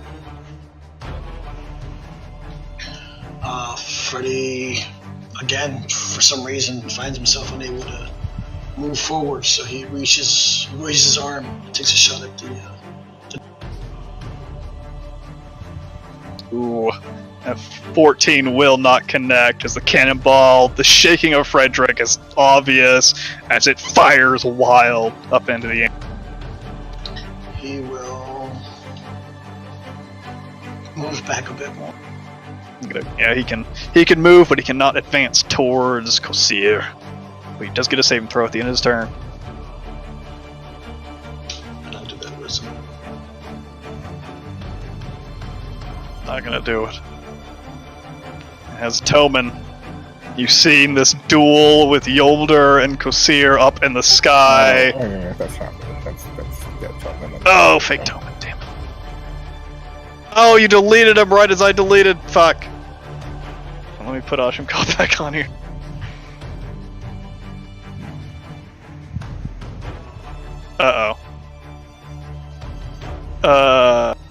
Roll 20, bro. So give me 1 second. Oh yeah.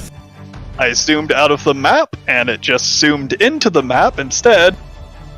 And then it wouldn't let me zoom out again. 20 cannot handle battles of this magnitude. Turn order, don't be fucked. Still be there. Okay, good.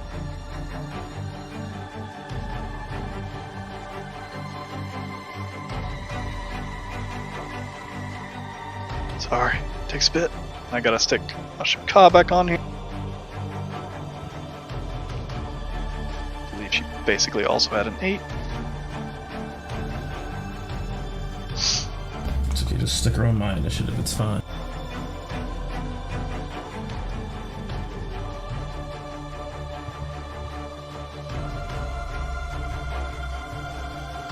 As Ashim Ka clings to life down below. Just barely able to try to hold on to her life. She's got 2 successes. There's a big old black dragon looking over you, Lannister. As your conscious fades, you can hear as a large claw reaches down and just picks up your body and starts to fly off with you.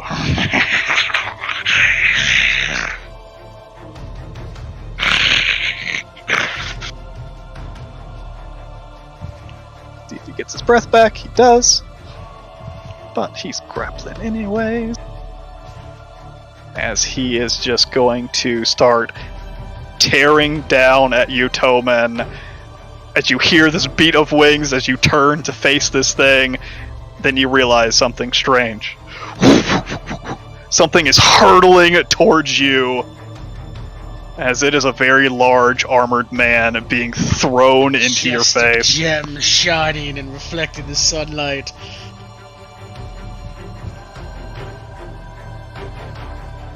I stab at it. As gotta make. Let's see what's his strength. Ooh, 25 to hit. That'll hit. How much is Lannister? It's gonna be basically fallen damage. So you are both gonna take 3d6 damage. Attack, not to improvise weapon attack. You both take 7 damage as Lannister. You fail a death saving throw. Toman, you take 7 as this thing crashes down on the ground before you. As this last attack attempts to bite into you. 26 to hit. Go ahead. Biting into you, doing 28 piercing and 8 acid damage. Let's just ignore 20 of that.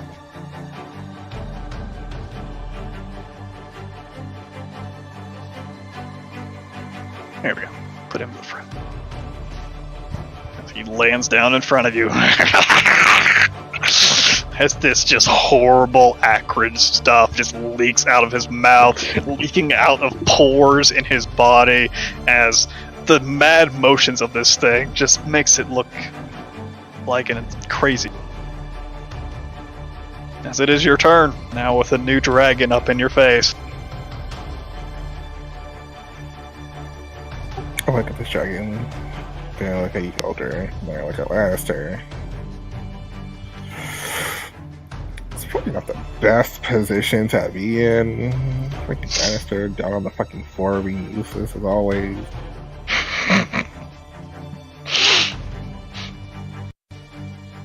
I will drop my transformation and con save. I'm fine. Let's see. I'm going to take up in a defensive position. Hopefully Yolder has a plan, or at least can you get closer to everyone, as I will cast Wall of Force around me and Lannister. Ooh. You make a 10-foot sphere.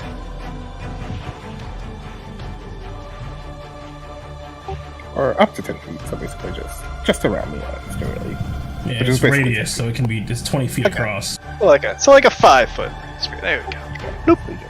And then, that's a 5th level spell, so I can't really do. Desmond gets jealous of the bubble.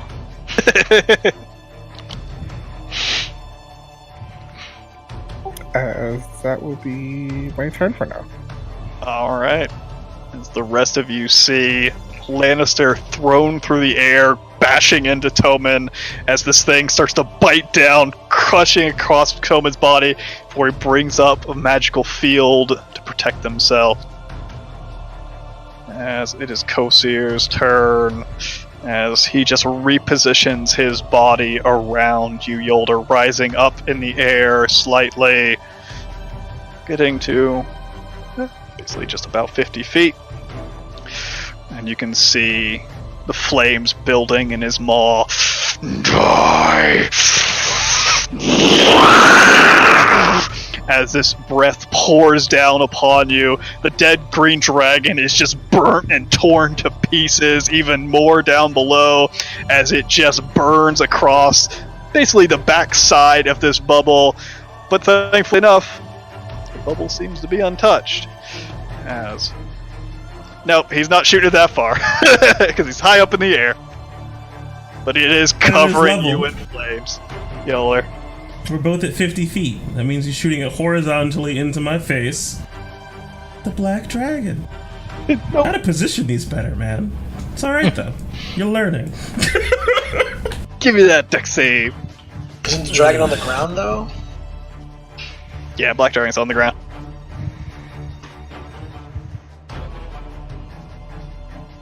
Ooh, 16 will not do it as this flame erupts in front of you, immune to the fire, but these tiny shards explode outwards once again as a little bit more of this patch of horrible death broken glass emerges beneath you, and a little bit smaller as it basically encompasses a little bit more. But you do take 37 piercing.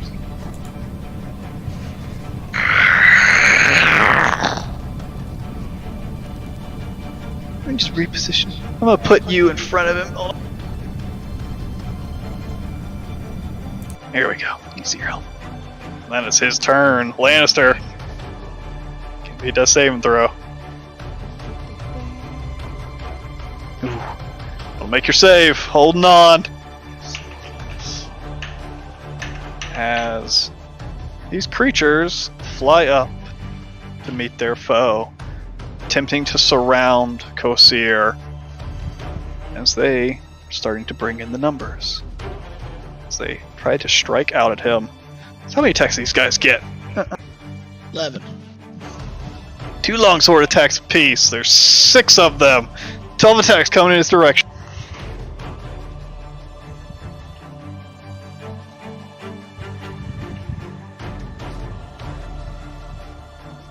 One, 2, 3, 4, 5, 6, 7, 8.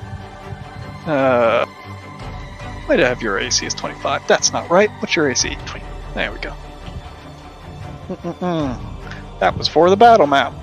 So, it was not that many. It was 1, 2, 3, 4. 4 of them connect.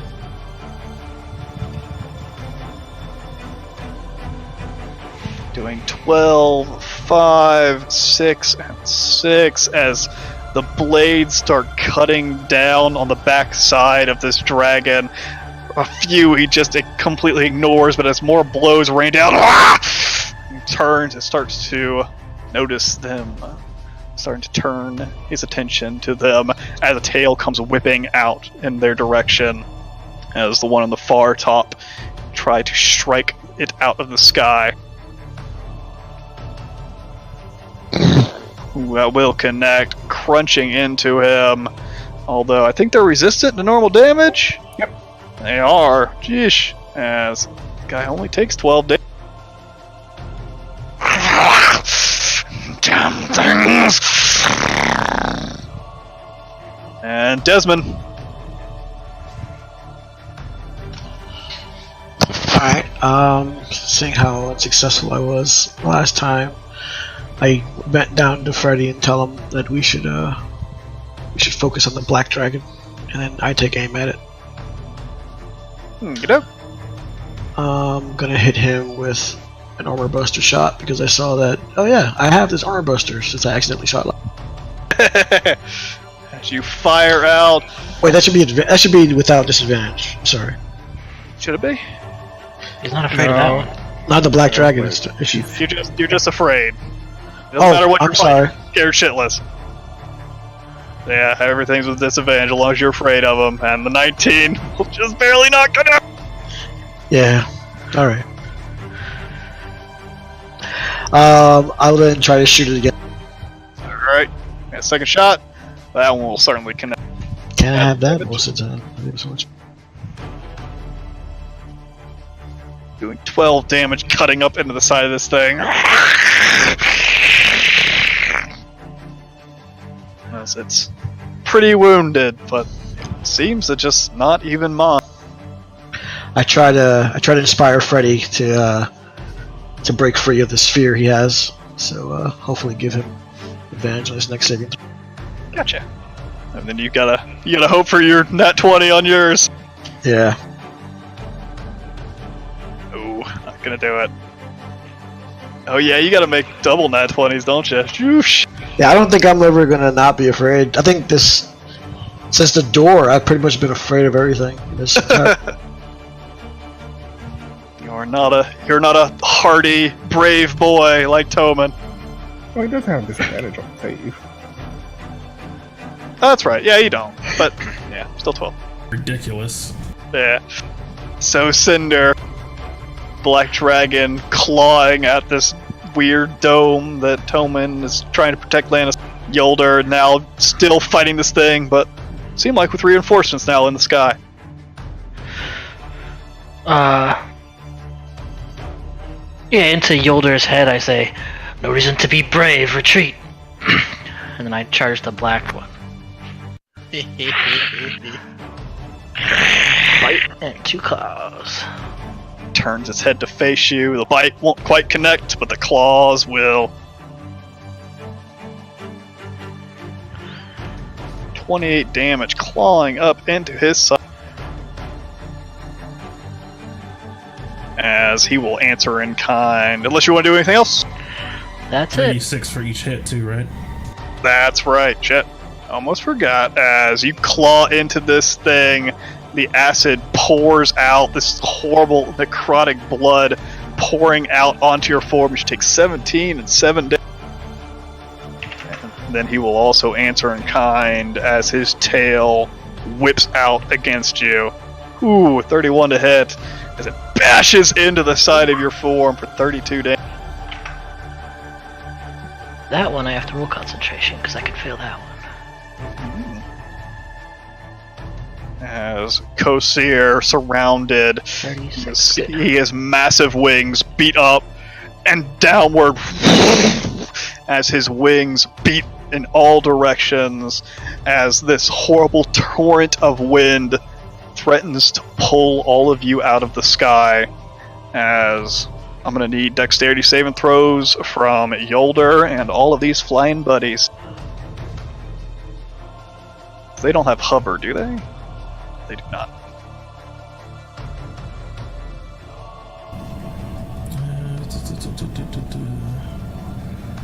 I don't think a wing attack is magical, is it?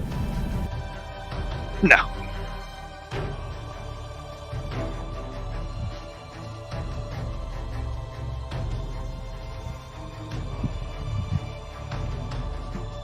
Ooh, as none of you save your saving throw, as the wing attack bashes into you. Ooh, 32 non-magical damage. You take half, but you're knocked prone as you are knocked out of the skies, crushing to the. Half 32, that's what, 16? Yeah, as you all take. You take 5d6. Take 13 as the helmed horrors take 3d6. Pushed or you just get knocked prone? No, just knocked prone. Just knocked prone. As all of these guys taking a bit of damage. So these guys took 16, 28 apiece as they are knocked out of the sky.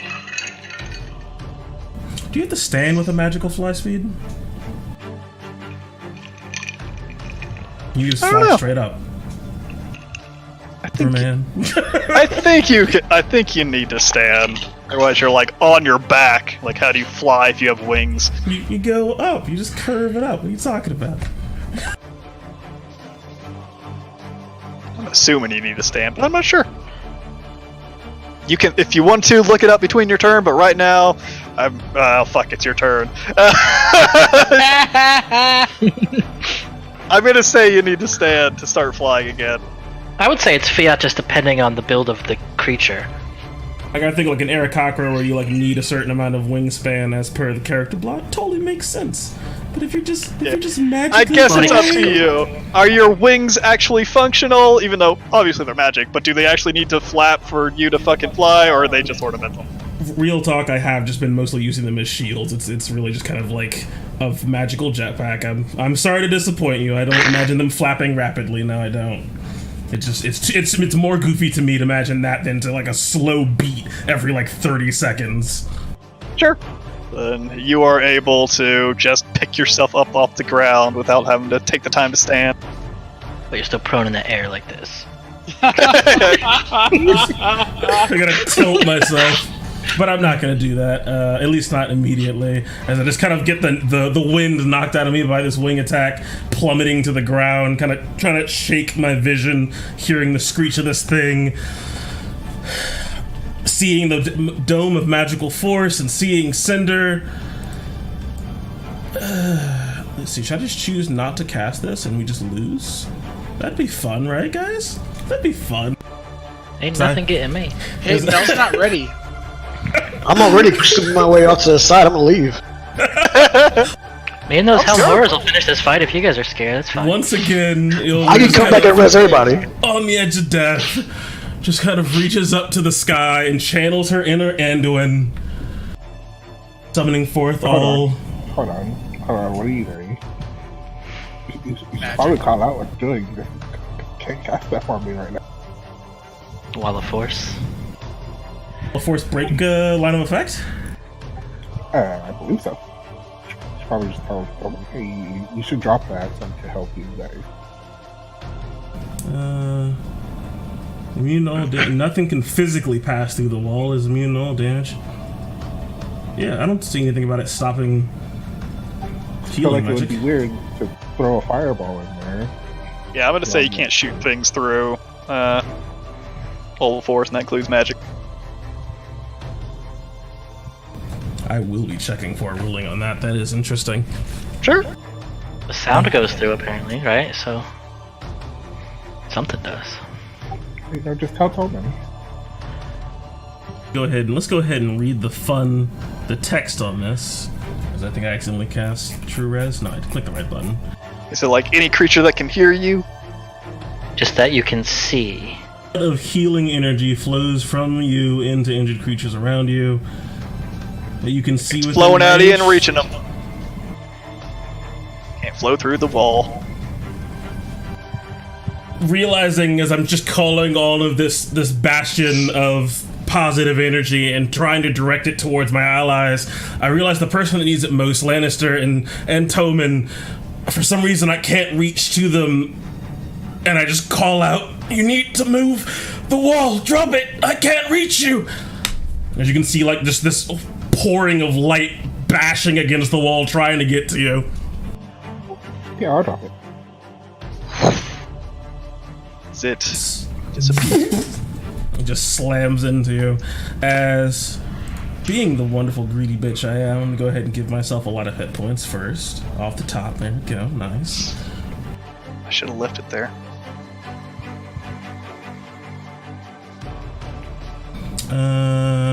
As Lannister, what do you need? I need 193. That's your max? Yep. What's Ashim cause? 7. 136. She's not dead. Not. Alright, she's gonna get 100 to get out of here. Tommen, what are you down by?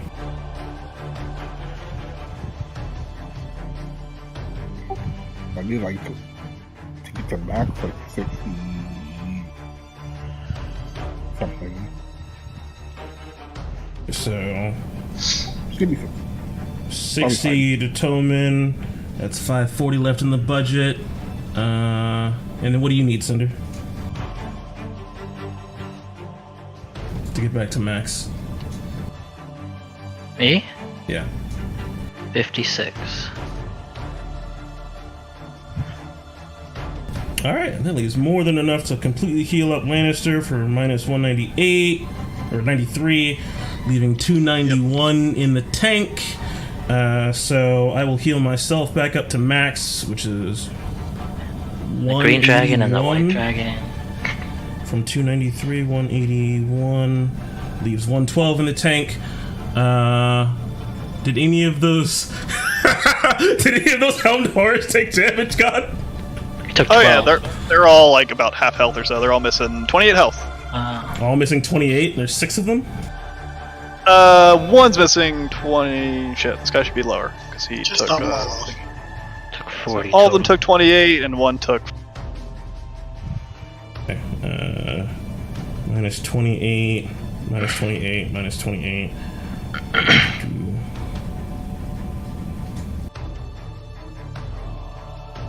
Alright, so I will heal the 4 closest to me for 28. She's out the rest of the bank exactly. 112, 28, 28, 28. Good shit. I forgot to tell you, I made some of you need to max heal. Sorry. You're what? I made some of you need to max heal. Oh, okay. That makes sense. As with the modus operandi of the Outriders, with a single cast of divine magic, that to overwhelm your senses with healing energy, instantly bring you all back into the fight. The modus operandi is that I'm the only one that's allowed to say when does it, it's bad.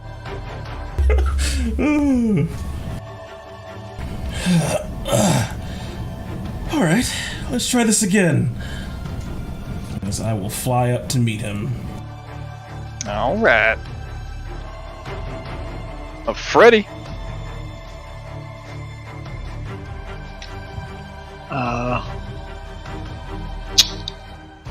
Just gonna take another cannonball shot. I'll fire at that's too far, actually. Look at the red. Good. It actually doesn't affect the constructs in these ways. They're constructs. Oh yeah, constructs can't be healed. That's right. What? Heal all my minions then, the kobolds. Only Freddy, because he's special. Well, just pour the rest of it into Asham Khan. That'll do it. Healed, obviously. As that cannonball will not connect, as this thing, just a wing beat the air, just knocks the cannonball off of position, it just flies wild into the... And he'll move back a little bit more. Alright, as you are about to run into a gigantic wall of death right next, just to be aware. I meant right there. Yep. There's a gigantic magic dome of death and destruction. I thought I was going towards you a can't move good that way, and you can't move that way. I thought I was going to a good circle. It's green. I was like, oh, this probably heals me. Yeah, green means go. That's fine.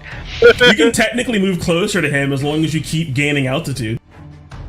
Just fly up. Yeah. That's not. That's not what that is. My save. Since Euclidean is all like the rage, just move closer to him, but go up. Then just close your eyes and stop flying. It's not moving closer to him, it's just falling.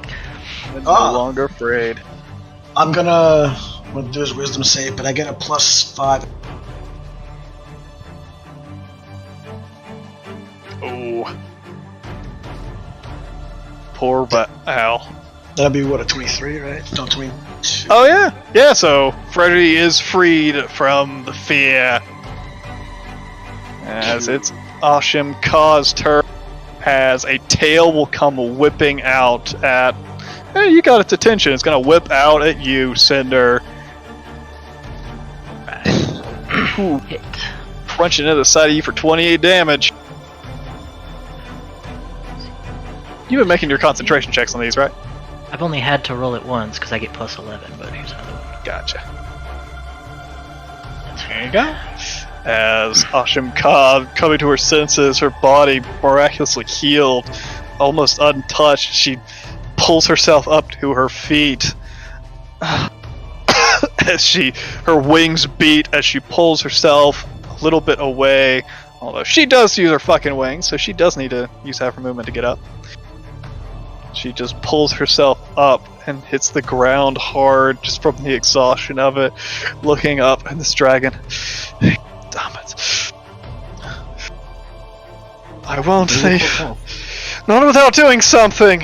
As a lesson that you taught to her, Toman. You can see her bring her hands together. Blue energy start to spark within them as she reaches them up as a gigantic bolt of electricity strikes outwards towards the gigantic red dragon as she uses her 6th level ability, use Chain Lightning. As Kosir, seeing all of his fucking prey standing back up, as he tries to dodge out of the way of this bolt of electricity coming towards him, he fails, although he just wraps his wings up and takes the blow, and with just the presence of his mind does all he can to withstand it, as he uses a legendary action to cut that damage. It only takes 26.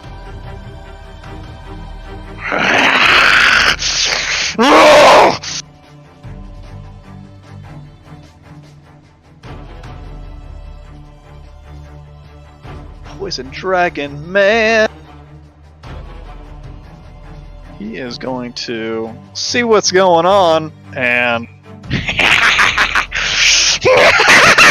turns his head, lowers it to the ground, and just spews acid up into your face, Lannister, as it just explodes around you onto Toman and far up into the sky as it scrapes the back of Yolder and may even hit Mr. Dragon. Let's see. Oh yeah, as it also cuts into the front of Kosir. You damn fool! As I need all of you to make dexterity saving throws. Boom. Ooh! Where do you get that plus Is it 4 this from? sword? Oh no, it's not a dragon breath. Damn it. It is a dragon breath. Oh, then yes! Poison breath. Or acid breath, rather. Your sword coming in handy. My sword! Jesus. Yeah, and you needed a 19 to save. So Yep. Toman and Lannister, even though the blast is right in your face, you hold up your blazing sword, and it almost seems to just cut away at the acid that is spewing up into you. You're still burned on the side, but the front of you, flames just lick up and burn it away.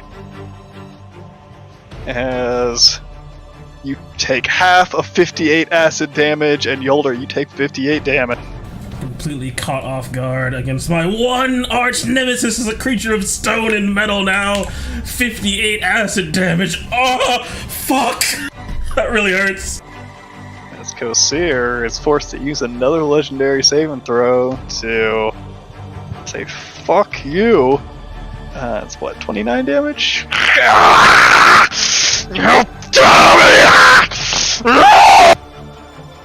As you start to get the sense that even though these dragons work together, these monuments in their society, these horrible creatures, maybe they don't work so well together after all. As Toman, it is your turn.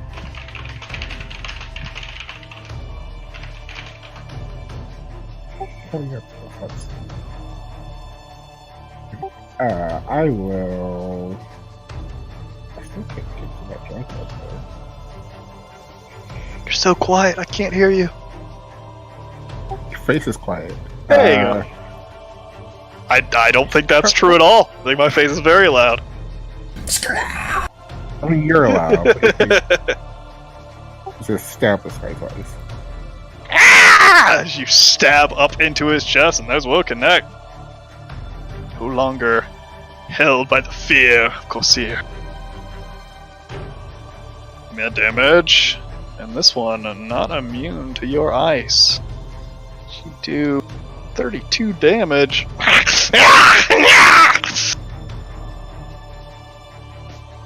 That'll be my turn.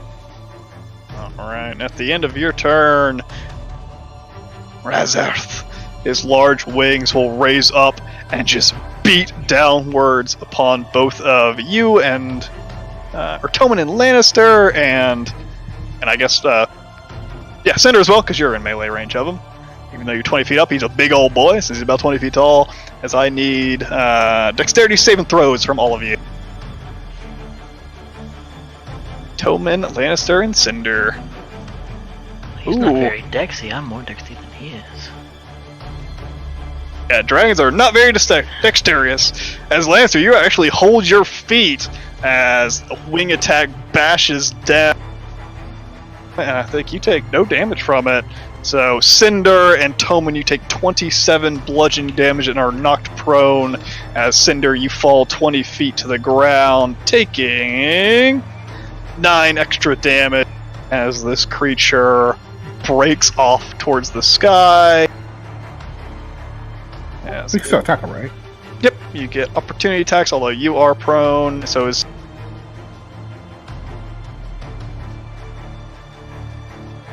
Ooh, even with a disadvantage, you're still able to cut out into his side. So does Lannister, doing 28 damage. Give me the damage for your sword. And Cinder, you can also attack him if you want. Item. Ooh. Bite will not connect, though. 25?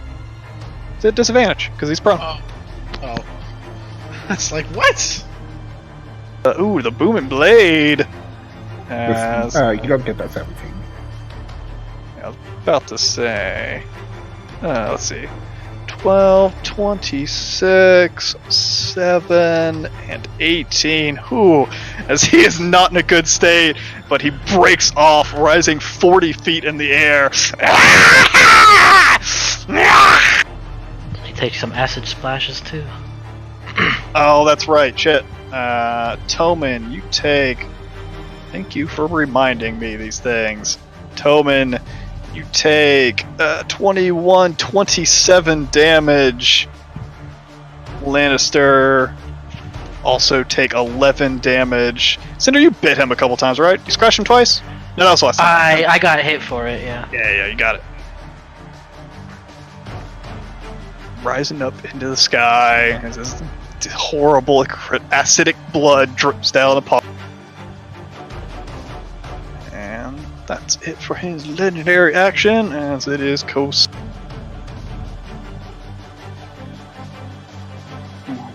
Don't think he gets his breath back. No. As you are in front of him, Yold. I am 20 feet down, if that matters. Gotcha. They're not quite within his range yet, since he's tall. He's not that well hung, I guess. No. He takes 25 psychic damage because that was terrible. Fly the dragon kite. Dragon penis jokes. As he will rush down towards you, as his bite comes clampering down upon you. 24. Wings bat him away. Lowering down to your speed as another claw rains down. Dodging out of that one. Unable.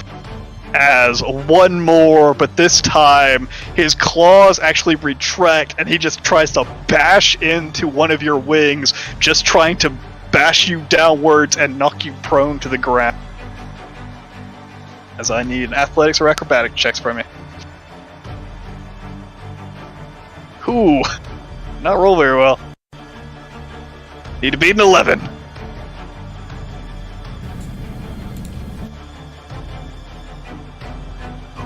Able to hold firm as he comes to just try to bash into your wing. As with that, this flurry of blows unable to connect. As his entire body shifts. And for a second, his eyes shift. And his body, with a burst of speed, attempts to break away. Flying south. As you can have an opportunity attack on him if you wish. So you can fly 50. Whoops. 50 this way. It's buried in here somewhere. There you are. You can't two-hand that. You're using a shield. No, remember I you're built not the using shield a shield. into myself. That's the whole right. thing But through 15 there. won't connect. As you try to swing out at him as he goes, it's sort of futile. It's not what you're built for. As he just breaks past you. So this is his turn. Lannister, it seems to be a common trend with these red dragons to run away. I do not know why. He's a coward! That's what it was. He's a coward. Later, so you can see this dragon 40 feet up in the sky above you, as it does not look like a good way, as the red dragon, still quite a bit healthy, seems to be fleeing. Or at 4th level. Cast me a little guardian bolt straight up. Ooh. With a little channel divinity. As the 19 won't quite connect, but that channel divinity holding on to that magic. How do you want to do this? I'm just gonna point up, just go be like, you're done! Bolt of energy just strikes him Straight up.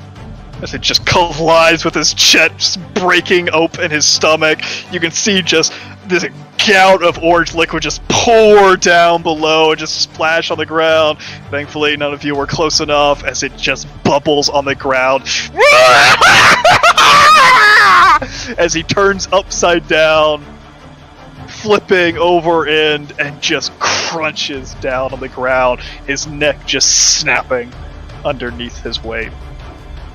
So I'm gonna whistle, and I'm gonna run, and I'm gonna jump on my cockpit as it flies to chase after this dragon, and I'm shouting at it the whole time, you better run, you poor excuse for a dragon! You're just a giant red chicken! With that, it's a legendary action at the end of your turn. His large wings beat with incredible ferocity and speed as he travels half of his speed to get 40 feet further away. As he is just breaking away. The Helm Horrors rise to their feet and start to give chase, but they can only move about 60 feet, and you know there's probably no way for them to... I guess if they stand, they can only move 30 feet. Whatever. Anyway. And Desmond, you see this dragon fleeing. It doesn't particularly get rid of the fear of it. I'll try to hit anyway.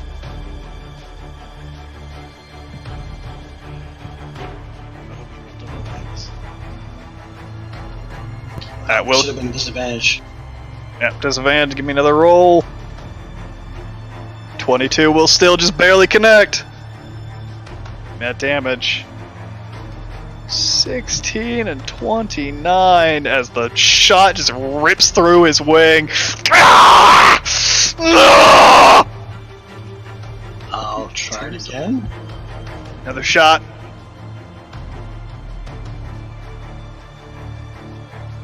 Ooh, that one will not connect though, as he just dives from the first shot. He's trying to get cover from these small hills as he continues to... Cinder. Gotta get up from prone and leap to the air, see if I get my breath. I do not. And so, just beat my wings one big time to get me into the air, and then I dash, and I plant myself, swooping over him and landing right in front of him. Just roaring and not able to attack. Gotcha. Alright, as on his action, he's going to try to beat into you with his tail. Out of the way, whelp! 21. That hits. Crunching into you for 30 damage. As the older creature trying to flee.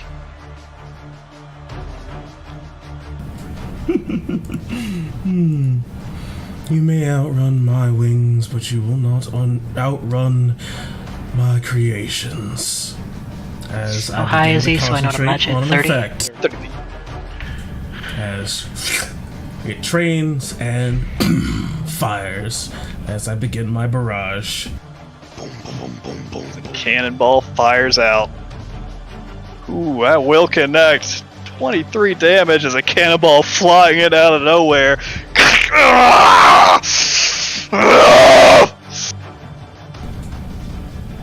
That's it for me. Alright, Freddy. gonna fly down 40 and just take a shot. Alright. My last cannon. Shot. Ooh, 16 will connect. Oh wait, he doesn't have the disadvantage anymore. Oh, he broke his Yeah, sword. 27 will connect. Woo! Ooh, killer. 30 damage. As Ashim Ka getting a hold of herself now. As she takes to the sky, advancing as best she can, trying to swing around this tree. She only raises about 20 feet or so up into. What does she have? What does she have? Hold dragon. How busted it'd be if she had hold monster. Brendan would never allow that to happen.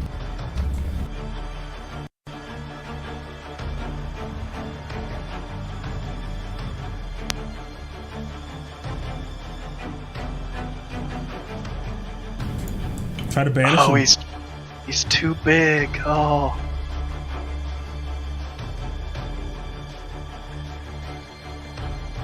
What does she have? Yeah. She will call upon magics. You can see this strange. She puts her hands together and pulls them apart, and almost like when you transported Yolder, it seems like the sky rips open and just a starry night is in front of her as she grows it bigger and bigger. As you can see in front of the dragon, Cinder, this tear in the sky itself grows larger and larger and attempts to swallow him up. And That's she my does. girl. I'm so proud Attempts of you. to banish him. Let's see if he makes his save. Charisma saving throw, I believe. Yep. Ooh, as he makes his save though, as he just rips through the broken space, as it just warbles underneath the pressure of him and just breaks apart.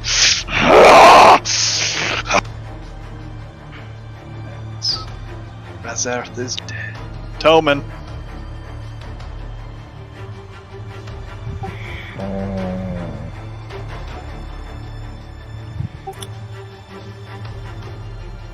I will. How big is he? Dang big. Basically huge. Not quite gargantuan. I know it's gargantuan in the rules, but it's huge for my world.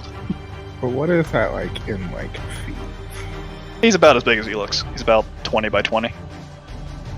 His tail would probably be longer than that, but his usual profile is about 20 by 20.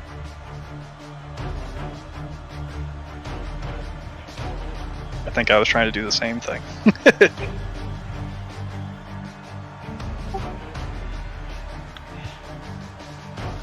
I never took banishment. What the fuck? Why did I never take banishment? I thought you knew every spell. I mean, I do, but that's only if I have Wish available.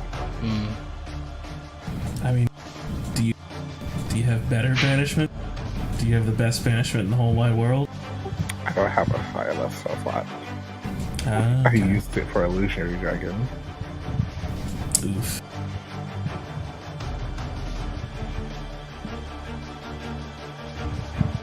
Alright, whatever. I will attempt to freeze every joint in its body through freezing its nervous system as I will cast Prestidigitation. Hold Monster It's always Oh, snaps. with That is- a int save.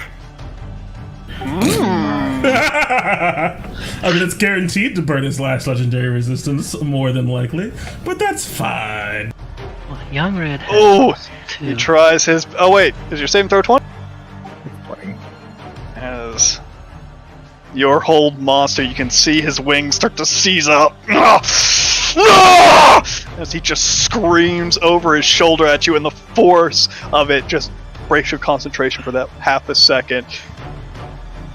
And the spell doesn't take. So I also help my minus just I'll help my minus just back. Hurry up, Anastasia. Yeehaw. As Kosir, just ignoring you, Sender tries to break away. Yes, he is going to dash. You can get an attack of opportunity. Desmond takes aim at Lannister. Ooh, elbow connect. Give me that damage. If only you were a direwolf. Only I don't doing think I can use 14 Primordial damage. Flame on a bite. No. As he dashes off, dashes 80 feet forward, and as his form starts to disappear in the darkness, you can see it just shriek upwards into the sky. And unless anyone has any way of tracking him, in the night sky, with no terrain to really break away, try to find his silhouette within, the sky is dark, full of tears. I have dark vision and the same movement as he Where is does. this battle taking place? I've got 500 range. It's nighttime at this point. Yeah, I'm just saying. I have in terms of 120 feet of dark vision. The giant pillars. I mean, don't you have blind sight? I have 30 feet of blind sight. That doesn't go far enough. Well, so he breaks away off in the distance. You can see him, Cinder, as he breaks 80 feet away from you and then shoots up into the sky. At a certain point, you lose track of him, but with your movement, you probably be able to catch him, or at least know where he's going. But that is what he does. He tries to break away. Lannister.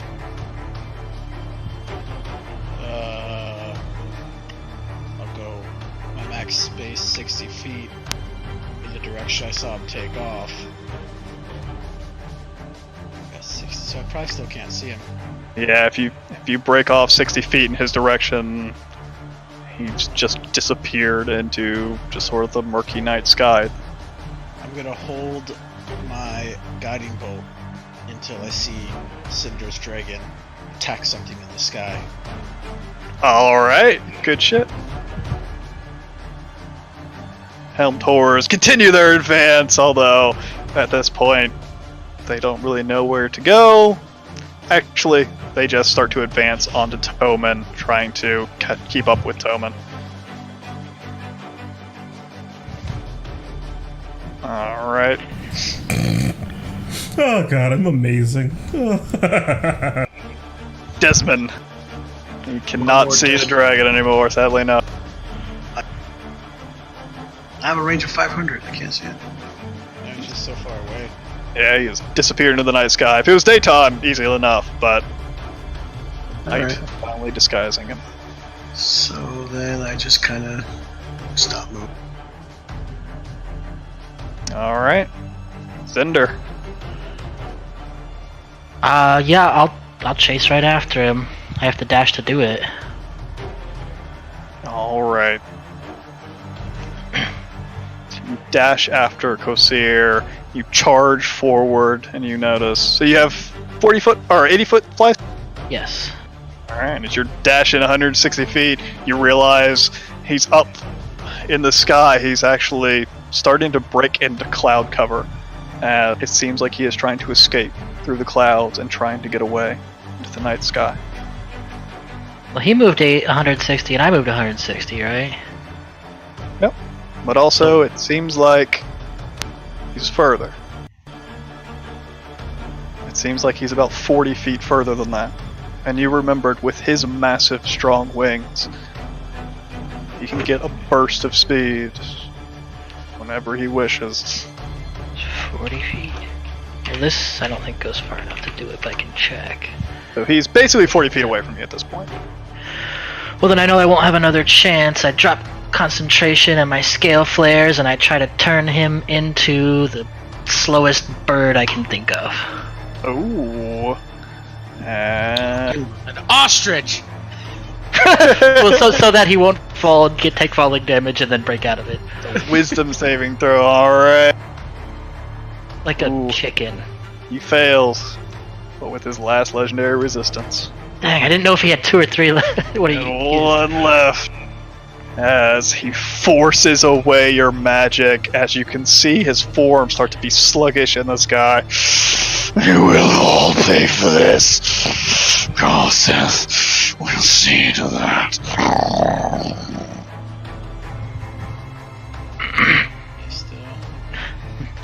just yell out, "If he has as much fear as you do, then I'm not afraid of him any longer." I can't see him. Shuck it down. Yeah, there was no fire to light up the sky. Unless anybody has a plan, he is That's what pretty I'm far for. out of the reach. You start to realize that you just can't match him with your speed, but, Yolder, do you have a trick up your sleeve? Yes, I do. Thinking of the words of Athena, to be a beacon for all of my allies, seeing him try to flee into the darkness, there is no escaping my light, as this spell sheds a hilarious amount of light, as I'm going to go up 30 feet, and almost like a carpet in the sky, just as at a big angle in the direction he's going, as I'm almost laying down a runway for Lannister's shot, as just a huge wall of light springs to life. It's 240 feet of light in every direction. 120 bright, 120 dim. Give me a second, because my character sheet's bucking up. That's close though, because 160 and 40 is 200, plus however distance he already had from you. Yeah, I can see it's 300 feet out. So what's the 140 range won't on the reach him. spell? 120. I'm gonna go up 30 straight up, and then just throw it at the maximum possible distance, 120. Then it extends 60 more. Gotcha, so... Where the fuck is it? Wall of light. He's lit up pretty well, but also you realize, Cinder, the sky lights up. You see him about to break into cloud cover. Lannister, you all see him, although Lannister at this point, he is like 200 or so feet away from you. But you know, at the speed he's traveling, he will probably be out of this light within 6 seconds. He is fucking jolting out of it, but he is lit up. Can any of you do anything? I can shoot him, but that's about it. There you go. Alright, I will try to shoot him with my goo gun to see if I can keep him lit. That does keep him lit. Give me that goo gun shot. Oh, it's a disadvantage. You're still afraid though. No! Oh god. Alright, here he goes. Double nat 20s. No! Not gonna do it. 19 will not connect. It's such a long shot, and the goo gun's not really meant for this amount of range. As it just into the air, you can see the bullet shatter somewhere off into the distance. The goo illuminated, but then you just see the sparkle of light just falling. I do have kind of another plan, weirdly enough. But it's a much more long-term, kind of multiple-minute kind of thing. Alright, as... I will, Not your turn yet! Come on! Hold on! Oh. Ashimka! She looks around. As she takes wing and flies towards you, Yolder. Let us stop him, please! As she reaches up and grabs onto your arm, and the sky rips open in front of you, swallows you up, as you find yourself about 30 feet or so in front of Kosir. Don't do that thing! Neither of us can fly. Hold on to the carpet! It works that way. You are lit up and you can see him. Technically speaking, the carpet is an item.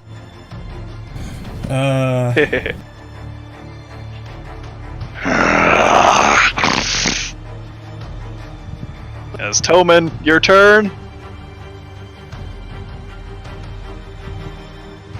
Looks like they're dimension. Oh yeah, again. it just says... let's just say I can bring along items as long as they don't exceed what I can carry. I assume the carpet's not that heavy. Nope.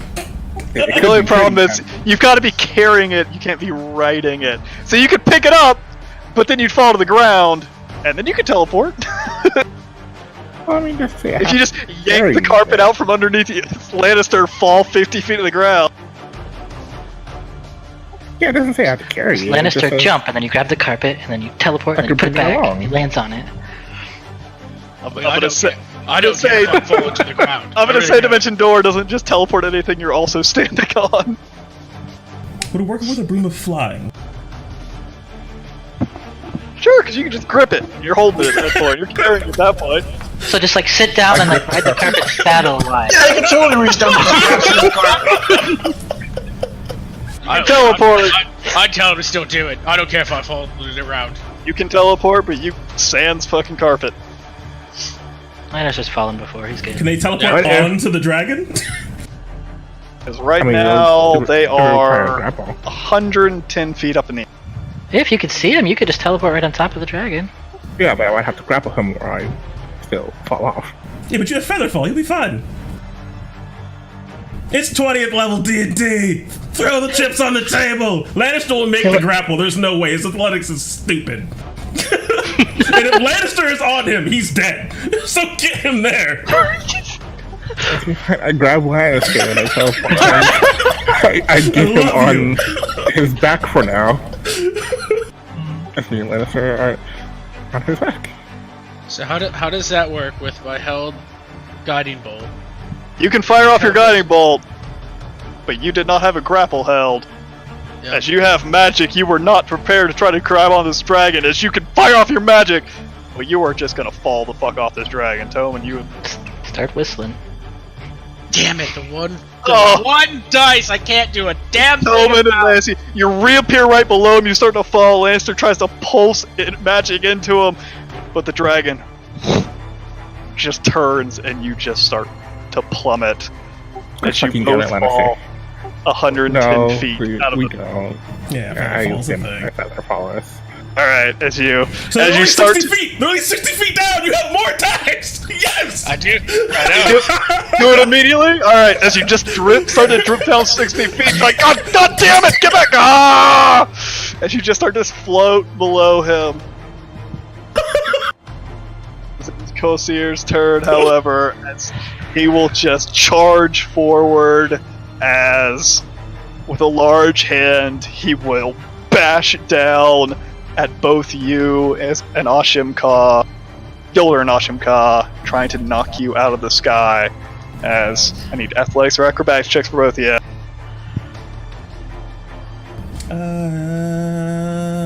Ashim Ka doesn't have any. You have to substitute an attack. Ashim Ka did so good. Yeah, she got a nat 20. Ooh, just barely able to defend herself as Kasir bashes into Ashim Ka as she flails badly in the air but catches herself. As he also tries to shove you, Yolder. Getting a 20. Athletics or acrobatics, Yolder.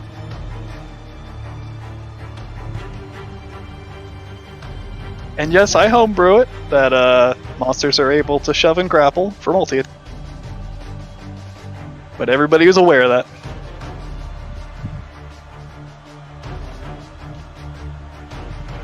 Hey! As he bashes into you, able to stay up. As he attempts to break away, as he flies more northward, gaining even more altitude, as he breaks another 80 feet, going 190 feet up into the air.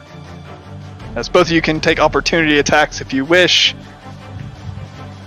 Can you use an opportunity attack to grapple? No. Ashim Ka tries to scratch him. Oh, just barely misses though. As you bash into the side of him with your quarterstaff. Give me that, damn it. Got him! Bash into his side as he continues to rise. Lannister.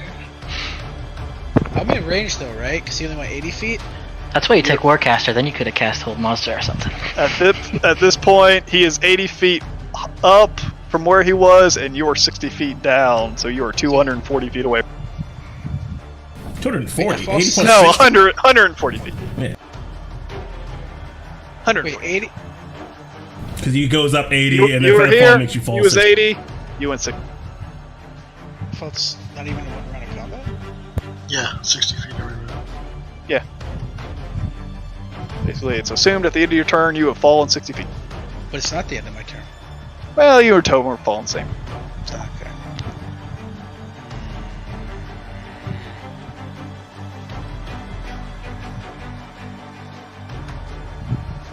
There's nothing I can do. He's too far away.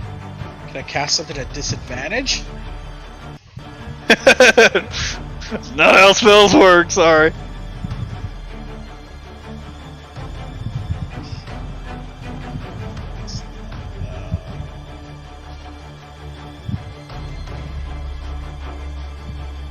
Cinder's way back there.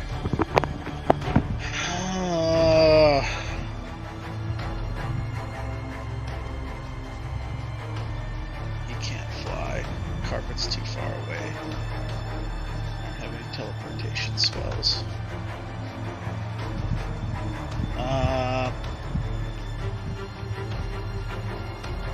Yeah, no, I guess I'll just hold a spell attack in case I somehow get closer to him.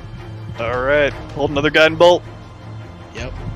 Alright, you start to hold on to your magic again. Maybe Toby can do something right next to you. The hell of a horror is there. Far too far away. Desmond, now that Kosir got stopped, he was only able to move some of his movement. He wasn't able to break out of the light, so he's still lit up for a little bit longer. Really? Yeah. Alright, let me try and get him with the... Again, this... You know what? Yeah, I'll try and get him with the arm. Do you have any DM inspiration? It shouldn't I'd be at love it. disadvantage now because he's too far away. Does it 120 break feet. at 120 feet? That's just when it's cast. It's not like... Yeah, that's what I If you walk 10 feet back, you're not suddenly not afraid of him. So what constitutes aware or not? Because like if he's on another plane, you're still aware he exists. It's just when he casts it, if you're aware of him, you get afraid of him. He can fucking leave and you're still fucking scared for the next minute. Dragon fear, man!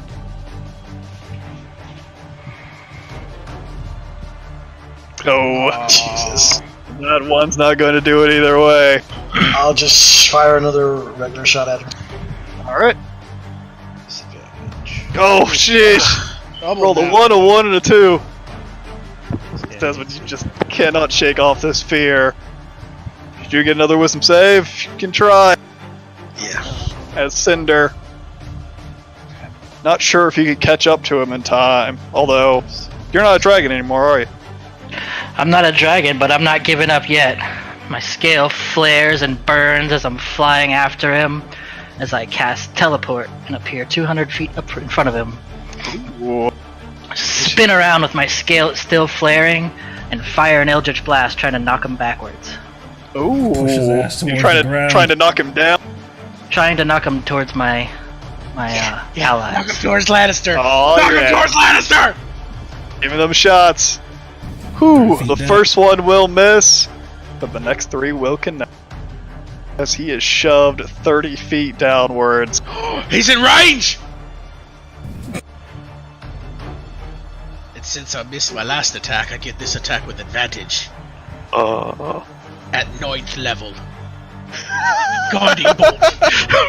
With Channel's Divinity. 33! That will connect as this beacon of light strikes through the air, doing 28 and 17 damage as Dragon is being torn apart slowly as this beam just strikes up into his arm, and cutting deep into his arm. As you can see bone showing on his shoulder as it cuts up into his wing as well. No!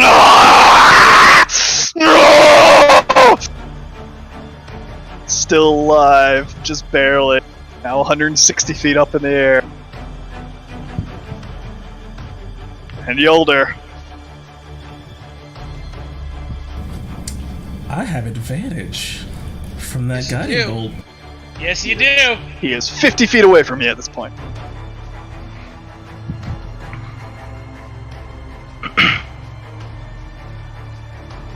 Hold on, let me check something really quick. Front row. Hope you guys are enjoying epic dragon fights. Mm-hmm. So So I'm 50 feet up in the air, right? How far is he from me?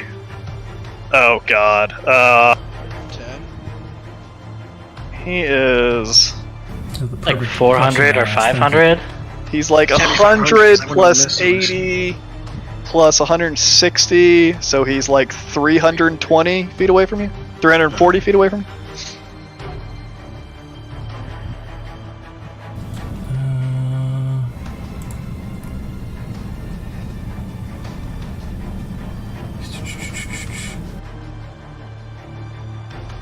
Okay, within 30 feet. You said he's 50 feet away? Yep, because you were 110 feet up in the sky, he's basically right above you at 160. He just got shot down towards you. And then how does the book work? Is it spells or damage? It is damage.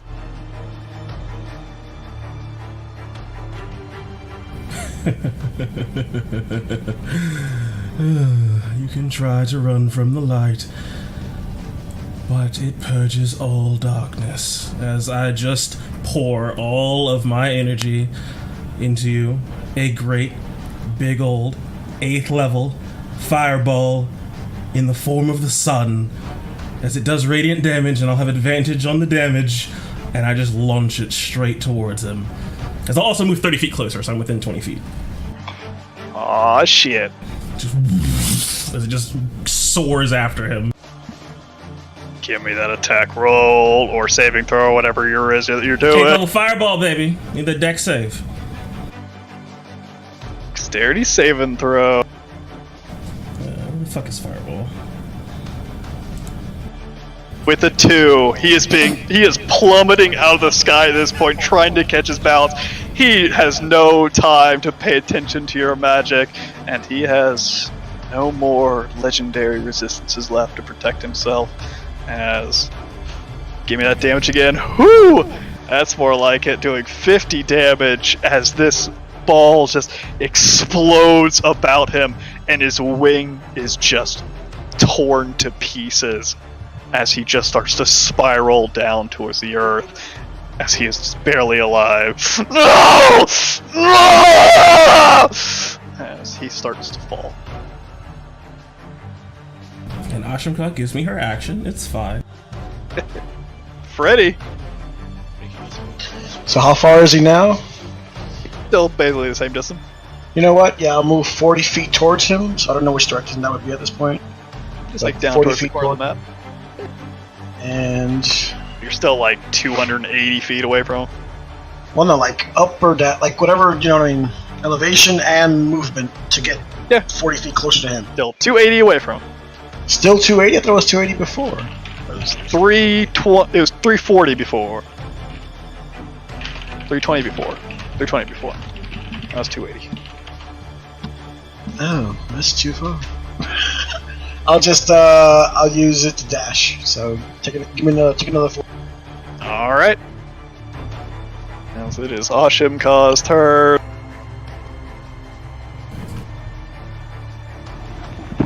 She just can't sleep.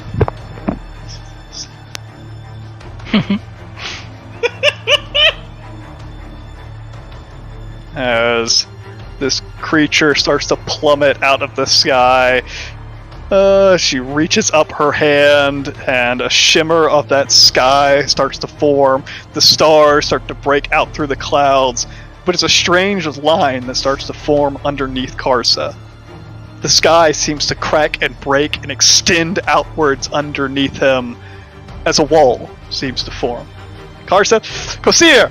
Fucking K names, man. It's like, yes! Oh, we're about to get It credits, was man. secretly Carson this whole time! It's Red Dragon's Only name, K one. names. As this wall opens up underneath Kosir, as he crunches into it, as she also costs some Wall of Force. Some of the things that Toman has been teaching. Just crunches onto it. As Toman, it's your turn. I could get Lannister closer, but like I want to like take the last hit. So Do it. As is tradition. Kill it, Tobin. Kill it, Tobin. I wonder if I could. I don't even. He Looks is like he still has. he's 110 feet away from you at this. That's fine. I will. Kind of similar to Yoder, but instead of radiant, it would be cold damage. As I will throw a cold fireball at him. 4th level. That's the last thing I have. The fireball launches upwards towards him. Frigid How do you- and chilling. How do you shoot the fireball at him, Tommy? You just shooting it straight for him? I feel like that's a trap question. Yes. No. He shoots like above, like so it explodes above the neat this invisible wall thing directly that underneath. was, you know, Yeah, firing your magic directly upwards at this creature. You fire it 120 feet up. You just have enough range to hit him as it explodes. But then you realize, Fun fact, it's 10 foot by 10 foot panels. If it explodes on contact, that's at the center of the point. It's a 20-foot radius, and Fireball, wonderfully, goes around corners. Because she only made a wall, right? Not a dome. You're gonna burn his toesies. Because it would have to detonate when it hits the wall. So that's right. I guess the wall is just big enough to hold him. So yeah, as it explodes, it seems like you're going to impact him, but he just stops in midair suddenly for no reason as your magic explodes on him. As basically just Cinder. You're the only one that has a really decent view of what's going on. All of you just see magic, this frost explode in the air around you. But Cinder, you see as Kosir, attempting to get back up on his feet, magic explodes underneath him as it just wraps around the platform he stands on and just crushes down on top of him. And as the magic subsides, can't even survive, even if he wanted to. As the magic, this frost subsides, you can just see his form frozen in patches, and you see a large crack run across his neck as his head just falls and cracks on to this invisible surface. As his body is frozen in countless places, his large, unbroken, extended wing snaps in hundreds of different places, just shatters, the ice crumble and fall off the platform and start to scatter down below. And the fight is over. And then you notice something. High up in the sky, you are illuminated like a gigantic beacon at the forefront of this dragon's slain. So many have fallen, but no one could miss what you all just did. You weren't just fighting down on the ground now, you were high in the sky, and all could see. As Kosir falls, you look down at your troops, the men still fighting, torches being lit all around now to continue the fight, and in these spots of bright light, lit up through the battlefield by Yolder's magic, you can just see the throngs of kobolds fleeing. As these walls, these forces, have all but broken. This battle, it's finally won.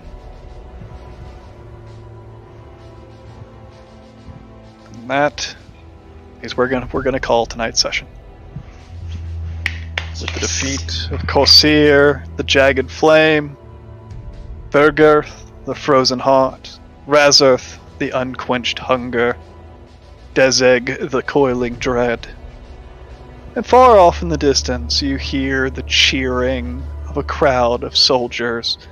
You hear a booming voice. You hear what seems like triumph over Izaid, the last storm. The forces of Karseth have been stopped. For now, at least. And there you have it.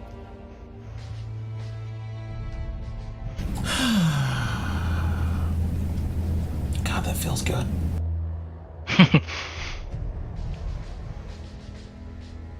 Satisfying. Used everything we had to stop him from getting away.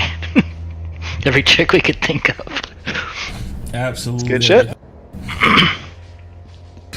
Oh my goodness. I hope you all have enjoyed this absolutely epic, by the edge of our seat fucking fight. I was really worried quite a number of times there, actually, about how this was gonna pan out.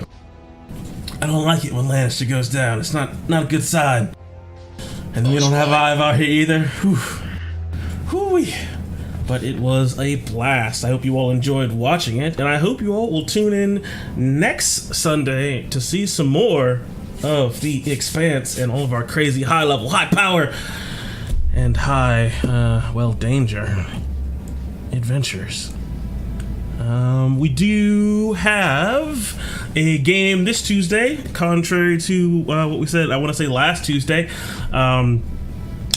We will be doing a session this Tuesday, and then we'll be doing a downtime burst and having off the 28th, or not the 28th, but the following Tuesday. Oh yeah, the 28th, my bad. Except what's happening on the 28th? Oh, that's right. So we will not be having Kingdoms of the South next Tuesday, but to make up for the unfortunate last-minute cancellation of Song of Rapture on the 16th, we will be doing a double feature of that game next week on the 28th and the 30th, both at 7:30 p.m. Eastern, so be sure to tune in for that as the Valiant Seven continue on their adventures and all that they'll get up to and argue about for like half the session. So be sure to be there. You don't want to miss who, throws coffee at who in that episode. It'll be great. And we'll come back around for some more Kingdoms of the South the following week on the 4th, and continuing on with the Expanse going forward, unless any changes. 26th and the 2nd, we should be good. I believe so. I believe the 9th I will not be here because I'm going to hopefully be at the... As long as another tornado doesn't come about like last time around. Or hurricane. Be at the beach. Okay, cool. On the 9th. So probably no game on the 9th unless some weird thing happens. Next 2 weeks we're good. No, we want to get Lobster Brendan, so he needs to go to the beach so he can come back and be a lobster. It'll be great. Yeah. Other than that... Oh, what about Father's Day? That's the following Sunday. That's the 16th. Isn't it? 16th? Wait, is it? Come on, tell the stream you're a bad son again. Do it. I actually ended up doing stuff for Mother's Day, but we certainly don't do anything for Father's Day. So that's definitely on y'all. If y'all be around, then sure. If not, I don't know what other people's plans are on Father's Day. I gotta see. I'll be good.